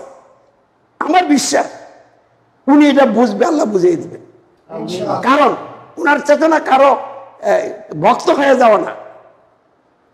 একজন বললো, বলার কারণে উনি ওনার পিছনে দৌড় দিবেন এমন বৈশিষ্ট্যের লোক উনি না। ওনাকে জানতে হবে, বুঝতে হবে। আমি যে জিনিসটা প্রচার করে বলি সবাই বোঝায়, আমাদের দল বলতে এখন কথা না, কিন্তু সব জিনিসটা সঠিক জিনিসটা আপনারা বুঝতে হবে। মন চাইলে দল করবেন, না মন চাইলে দল করবেন, এটা আপনার বিষয়। কিন্তু আমি আপনার কাছে দাওয়াটা পৌঁছে দিলাম, আপনি এবার কি করবেন? 5 জনের মধ্যে পৌঁছাবেন না আপনার মধ্যে রাখবেন, আপনি নিজে বুঝবেন নাকি নিজে চুপ হয়ে থাকবেন, এটা আপনার বিষয়। ঠিক আছে? এই দলটাতে করতে হবে, মানে আমার যে এই দলটা করাই লাগবে, এই দল কোনো বাধ্যবাধকতা না, কিন্তু সঠিক জিনিসটা আমাদের বুঝতে হবে। এইটা আমরা না মুস্তাক ভাই, 5 জনকে বুঝতে হবে। এখানে আপনার কথার সাথে আমার কথার পার্থক্য আছে। আমি কিন্তু মেলা কথা শুনলাম, হ্যাঁ, আল্লাহর নবী রাসূলগণ, বুঝছেন? শুনিয়েছেন। না না আল্লাহ, আমার সময় হ্যাঁ না একটু সময় দেন। আল্লাহর নবী রাসূলগণ, আমি সে আসলটা পালাম, আসলে একটা চিন্তা করতে হবে। মানে এখানে আমি চিন্তা করেছি, সবকিছু চিন্তা করেছি। আচ্ছা শুনেন আসল কোনটা? আব্দুল জব্বার ভাই, যে আমি ওই জায়গা পর্যন্ত কিভাবে যাব, আপনি কিভাবে যাচ্ছেন, সেইটা বলেন। এত কিছু বোঝানোর দরকার না, আপনি কিভাবে যাচ্ছেন আর আমি যাব কিভাবে সেইটা বলেন। আচ্ছা এখন এটা বলার জন্য তো এতগুলি কথা। আপনি সংসদে যাবেন, সে আমাদের বাংলাদেশের সব আইনগুলো পেশ হয় সংসদে, বুঝলেন? না রাখেন, আপনার প্রশ্ন শেষ, উত্তর নেন। এখন বাংলাদেশে গণতন্ত্রের ভিত্তিতে একটা সংবিধান আছে, তো ওই সংবিধান দিয়া লোক ক্ষমতা যাইতেছে আবার নামতেছে। আমি এই সংবিধান অমান্য করলাম, আমি আলকনকে সংবিধান দিলাম। তো আমি লোকদেরকে দাওয়াত দিলাম, ওই সংবিধান অমান্য করো, আলকনকে সংবিধান গ্রহণ করো। আর প্র্যাকটিক্যালি রবি রসুল যেহেতু নাই, আসবে না, আমি আমির, তোমরা আমার আনুগত্যে আসো। এখন এটা নিয়ে দ্বন্দ্ব শুরু হয়ে গেল। দ্বন্দ্ব যেমন আপনার সাথে এখন আমার দ্বন্দ্ব হইতেছে না, কম বেশি দ্বন্দ্ব হইতেছে। তো কেউ বুঝছেও করবো, কেউ না বুঝছেও দ্বন্দ্ব করবো। তাহলে আমার এই বিষয় নিয়ে প্রশ্ন আছে, তাহলে তো আপনার কথায় বোঝা গেল আপনি সঠিক আছেন আর বাকিরা সব কি ভুল। তো আমি তো অবশ্যই বলবো আমি সঠিক আছি, বাকিগুলি ভুল। যদি আমি এটা না বলি তাহলে তো তাদেরকে সাপোর্ট দিলাম। আবার যদি আমি আমাকে প্রাধান্য দেওয়ার জন্য দেই, তাহলে এটাও ভুল। সত্য সঠিক হিসাবে আমি যখন কথা বললাম, এখন কি হলো, দ্বন্দ্ব চূড়ান্ত জায়গায় এখানকার। ভাইয়ের প্রশ্নের উত্তরে বলতেছি, আমারে মানবে না, অমান্য করবে, আমিও তাদেরকে মানব না। তো আমি গালি শুনলাম, মায়ের খেলাম, জেলেও গেলাম অমান্য করার কারণে। এরপরে ফাঁসির মঞ্চ রেডি হইল যে তুমি যদি আমাদের সংবিধানে ফিরে না আসো, তাহলে তোমাকে আমরা এই দুনিয়ায় রাখতে দেব না। আমার একই যে আমার রবের ইচ্ছা হলে আমার ফাঁসি হবে, আর রবের ইচ্ছা না হইলে তাদের সিদ্ধান্তে আমার কিছুই হবে না। এই মুহূর্তে মহান রব আমার ইমানের উপরে সন্তুষ্ট হইয়া তাদেরকে ক্ষমতাচ্যুত করে দিলেন। আমার রব পারেন, আর আমাকে ক্ষমতায় বসাই দিলেন। তো দুনিয়ার কোনো শক্তি ঠেকাই রাখতে পারবে না। এভাবে যদি আমার হাতে রাষ্ট্রীয় নেতৃত্ব আল্লাহ দেয়, তখন আমি তো এই বাতিল সংবিধান মাইনা যাই নাই, আমি তো আরেকটা সংবিধান নিয়ে কথা বলতেছি। তাহলে আমি ক্ষমতায় গেলে এই সংবিধান দিয়ে রাষ্ট্র চলবে না।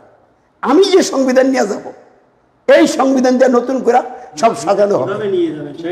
এই যে করলাম না, আল্লাহ ওদেরকে হটাই দিব আর আমাকে বসাই দিব। আপনি এরকম একটা ঘরের মধ্যে বা একটা মাঠে সাধারণ জায়গায় মিটিং মিছিল করে আপনাদের সাথে টক্কর বাঁধাবেন, এইভাবে তারপর যাবেন? আমি টক্কর বাঁধাবো না, আমি আমার দাওয়াত দিয়ে যাবো। কিন্তু যেহেতু এই দাওয়াতটা প্রতিষ্ঠিত সমাজের এন্টি, তো তারাই তাদের সমাজকে টিকে রাখার জন্য, ধরে রাখার জন্য আমার উপরে অযৌক্তিকভাবে নির্যাতন করবে। এখানে করা হয়নি, সারা যশোরে এই যে প্রধান সহ এই আলোচনাগুলো করা হয়েছে। এখানে কথাটা হচ্ছে সে মনে করেন আপনি আমি আলোচনা করি করে এটা কি আমার সংখ্যা কিনতে চাই মন্ত্রী পর্যন্ত আমরা ভাবে যে আমরা প্রচার করতে থাকবো, এই প্রচার করতে করতে বাতিলের সাথে এই যে আমাদের যে সংঘর্ষ আসছে, সংঘর্ষ হবে। তাহলে আমরা জামাতরা যেভাবে প্রচার করে যাচ্ছে এইভাবে। হ্যাঁ শোনেন মোস্তাক ভাই, তাবলিগ জামাতের প্রচার আর আমাদের প্রচার এক না। তাবলিগ জামাত একটা বিষয়ের প্রচার করে, হ্যাঁ, এই প্রচারের জন্য রাষ্ট্রীয় শক্তির সাথে কোনো দ্বন্দ্বের বিষয় না। আমরা ডাইরেক্ট বলতেছি যে মানব রচিত সংবিধানকে মানলে জাহান্নামে যাবেন আপনি, তাহলে পয়লে এটা অমান্য করতে হবে। তো গোলমালটা লাগবো কি নিয়া? অমান্য নিয়া। পর্যন্ত আপনি কি বাংলাদেশে নির্যাতিত হয়েছিলেন? হয়েছি, কতদিন জেল গেছেন? বহুবার জেলে গেছি। হ্যাঁ, তারপরে শেখ হাসিনা আমলে গেছি, খালেদা জিয়ার আমলে গেছি, এবং ওই যে মাজিদিয়া ফখরুদ্দিন মহিউদ্দিন ছিল ওই সময় গেছি। এর কদিন পরে পরেই আমাকে তারা ডাকে, ডাকা জিজ্ঞাসাবাদ করে, আরে বলে আপনার কথা তো রাষ্ট্রদ্রোহী কথা। তা আমি বলছি আপনারা একটা রাষ্ট্র মানুষের আইন বানিয়ে রাখবেন, তা আপনারা তো আল্লাহদ্রোহী, তো আল্লাহদ্রোহী হয়ে আপনারা চলবেন। আমি তো আপনাদের উপরে জোর করতেছি না, আমার উপরে আপনারা জোর করবেন কেন? জোর করলে করেন যে, এই নিয়ে আমি মাথা ঘামাচ্ছি না, আমার রবই আমার জন্য যথেষ্ট। হ্যাঁ, তখন দেখা যায় এই তারা বিভিন্ন রকম কথাবার্তা বললাম। যে যখন 2022 সালে আমার মনে করেন সিটিটিসিতে নেওয়া হয়েছিল, নিয়ে ব্যাপক জিজ্ঞাসাবাদ করছে। এরপরে আমাকে ছেড়ে দেওয়ার জন্য একটা ফর্দ লেখছে। লেখার পর আমি বললাম, এটা কেন লেখেন? আপনাকে আমরা ছেড়ে দিব, তাহলে আপনার এটাতে সই করতে হবে। তো আমি বললাম, আমি তো এটাতে সই করবো না। আমার যদি সই নিতে হয় তাহলে আমি বলি ওইভাবে আপনি লেখেন। তখন তারা মানে লেখালেখি বাদ দিয়া যাইয়া ঊর্ধ্বতন কর্তৃপক্ষ লেগে আলাপ সালাপ করছে। আলাপ সালাপ কইরা আমারে মনে করেন কি জিজ্ঞাসাবাদ কইরা আমাদের একজন লোককে নিয়া আমার যত অফিস আছে এটির তল্লাশি চালাইছে, কম্পিউটারগুলিকে জব্দ করছে, ওইরা টিরা নিয়া এরপরে বইপত্র পইরারও বলতেছে, আসলে আপনারা যেই কথা বলতেছেন কথা 100% সঠিক, কারণ নবী রসুলদের সাথে আপনাদের কথা মিথ্যে। তো দুনিয়াতে এটা নাই। পৃথিবী এখন জাহিলাতে চলে গেছে, আমরা জাহিলাতের শিকার। এখন এরপরও আপনার প্রতি আমরা কঠিন হইতে পারতেছি না, কারণ আপনি তো জোর করে ক্ষমতাও দখল করতে চাচ্ছেন না, দাওয়াত দিতেছেন। কারণ এরাও তো মুসলমানের সন্তান, এরাও তো মানুষ। হ্যাঁ, এরপরে রহস্য করে বলতেছে, আপনি যে কথা বলছেন, আপনার এই কথার প্রেক্ষিতে আপনার যে লোকগুলি, এটি আমরা একটা কাজ করি, একটা দ্বীপে পাঠিয়ে দিই। আপনি কি করেন? সরকার বড় বলে একটা দরখাস্ত লেন, আমরা সুপারিশ করে আপনারা কি করবো? দ্বীপে পাঠিয়ে দেব। আবার পাঠাবো কোথায়? দুনিয়াতে কোনো রাষ্ট্রও নাই, পাঠানোর জায়গাও নাই। এরপরে আইসা বলছে, নথি স্বীকার করছে। কি স্বীকার করছে? যে আপনারা অনেক কষ্ট দিছি, বিরক্ত করছি। আমরা বুঝতে পারছি আপনার মধ্যে কোনো পলিসি পালাসা নাই, আপনি সঠিক কথাটা বলতেছেন, কারণ আপনার ব্যাপারে আমরা ছেড়ে দিব। না, তবলিগ জমাত এই দাওয়াতই দেয় না। তারা কি মনে করেন কি তারা আমরা রাজনীতিতে নাই? আর রাজনীতি ইসলামই রাজনীতি, ইসলামের বাইরে কোনো রাজনীতি নাই। গণতন্ত্র কি রাজনীতি? দুর্নীতি। সমাজতন্ত্র, রাজতন্ত্র সব দুর্নীতি। ইসলামই একমাত্র রাজনীতি। সার্বভৌমত্ব, রাজনীতির মূল ছিল সভরেন্টি, সার্বভৌমত্ব। তো কোরআন বলছে সভরেন্টি একমাত্র কার? আল্লাহ। তো রাজনীতি তো আল্লাহর বিধানের নাম রাজনীতি। মানুষের বিধান কি রাজনীতি হবে? আপনার বাতিলের সাথে আপোষ করে ইসলাম কায়েম হবে না। বাতিলের সাথে আপনাকে মুখোমুখি হইতে হবে। আমি অমর জায়গায় মুখোমুখি হইতে চাই, শুধু বাংলাদেশ সরকার না, আমেরিকা সহ সারা পৃথিবীর সকল সরকাররা একজোট হইয়া রাজপথে আমার বিরুদ্ধে আসুক। আমার রবই আমার জন্য যথেষ্ট। এই কথার উপরে আল্লাহ এদেরকে পরাজিত করে যদি আমাকে রাষ্ট্রীয় নেতৃত্ব দেয়, তাহলে আমি আল্লাহর কোরআন দিয়ে রাষ্ট্র পরিচালনা করবো, সকলকে সাথে নিয়ে। এককভাবে তো আর এই কাজ পরিচালনা করা যাবে না। আর না দিলে আমার সমস্যা কোথায়? যদি রাষ্ট্রীয় নেতৃত্ব আল্লাহ আমার না দেয়, আমার চালানোর দরকার নেই। তো আমি তো দাওয়াতি কাজ করেই যাচ্ছি। তাহলে ক্ষমতার জন্য আপনি ইসলামের কাজ করবেন না আল্লাহর কৃতজ্ঞ বান্দাবান্দি হবেন? বান্দা হলো দুই প্রকার, একটা হলো কৃতজ্ঞ বান্দা, শুকুরকারী বান্দা, আর হলো কুফরকারী বান্দা। আমি আল্লাহর দিনে বসবাস করে আল্লাহর নাজ নেমাত খাইয়া আল্লাহর অকৃতজ্ঞ বান্দা হব না, আমি আল্লাহর কৃতজ্ঞ বান্দাই হব। তাহলে এখন তো সব ফেরাউনি কায়দায় চলছে। বাংলাদেশ কি সঠিক জায়গা আছে? সৌদি আরব কি সঠিক জায়গা আছে? তাহলে সব বাতিলের মধ্যে আছে, জাহিলাতের মধ্যে আছে। এখন এই কথাটা যদি আপনি তাদের ভয় না বলেন, তো তাদের মধ্যে তো পরিবর্তন আসবে না।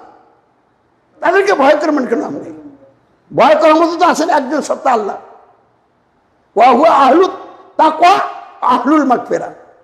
ভয় করার মতো থাকলে যিনি আছেন একমাত্র আল্লাহ, এবং ক্ষমা করারও তিনি আছেন। তাহলে আল্লাহর কাছে বলতে যদি ক্ষমা চাই, তাকেই ভয় করি, সত্য কথা বলতে থাকবো। হ্যাঁ,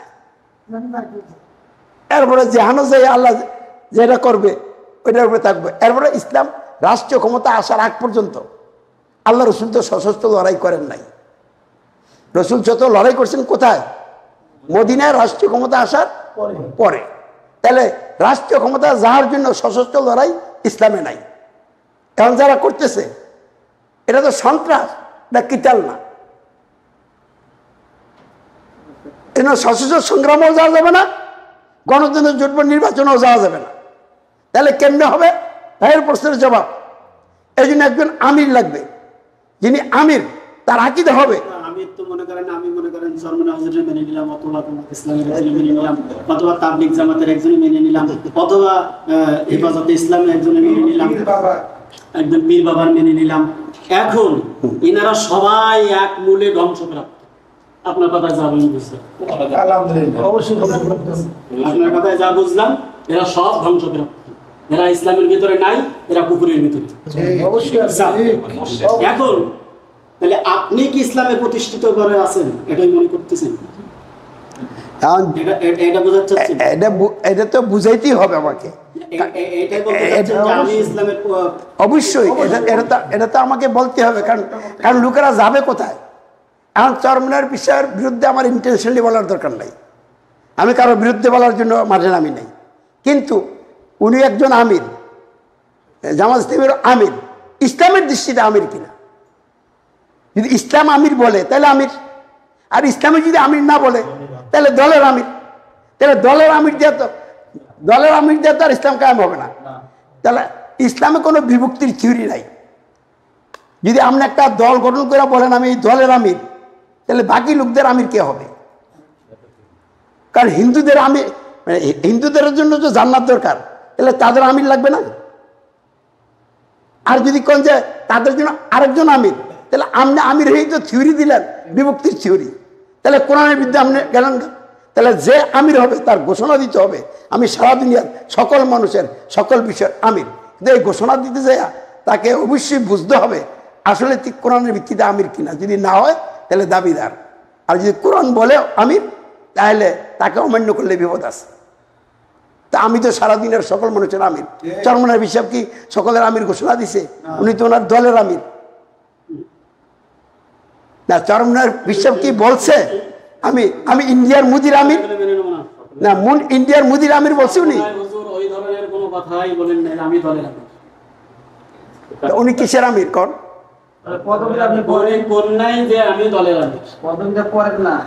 তিনি তাহলে 10 জন লোক নিয়েই উনি দলের আমির হয়ে বসে থাকতেন। উনি গোটা বিশ্বের জন্য কষ্ট কাজ করতেন। ইসলামী জামাত ইসলামী ওনার পয়লে মনে করেন ইসলামী আন্দোলন বাংলাদেশ না, ইসলামী আন্দোলন বাংলাদেশ এইটা বললে দলটা কি বাংলাদেশে কনফাইন্ড হয়ে গেল না? তাহলে যিনি আমির হবেন তিনের তো কোনো সীমা থাকবে না।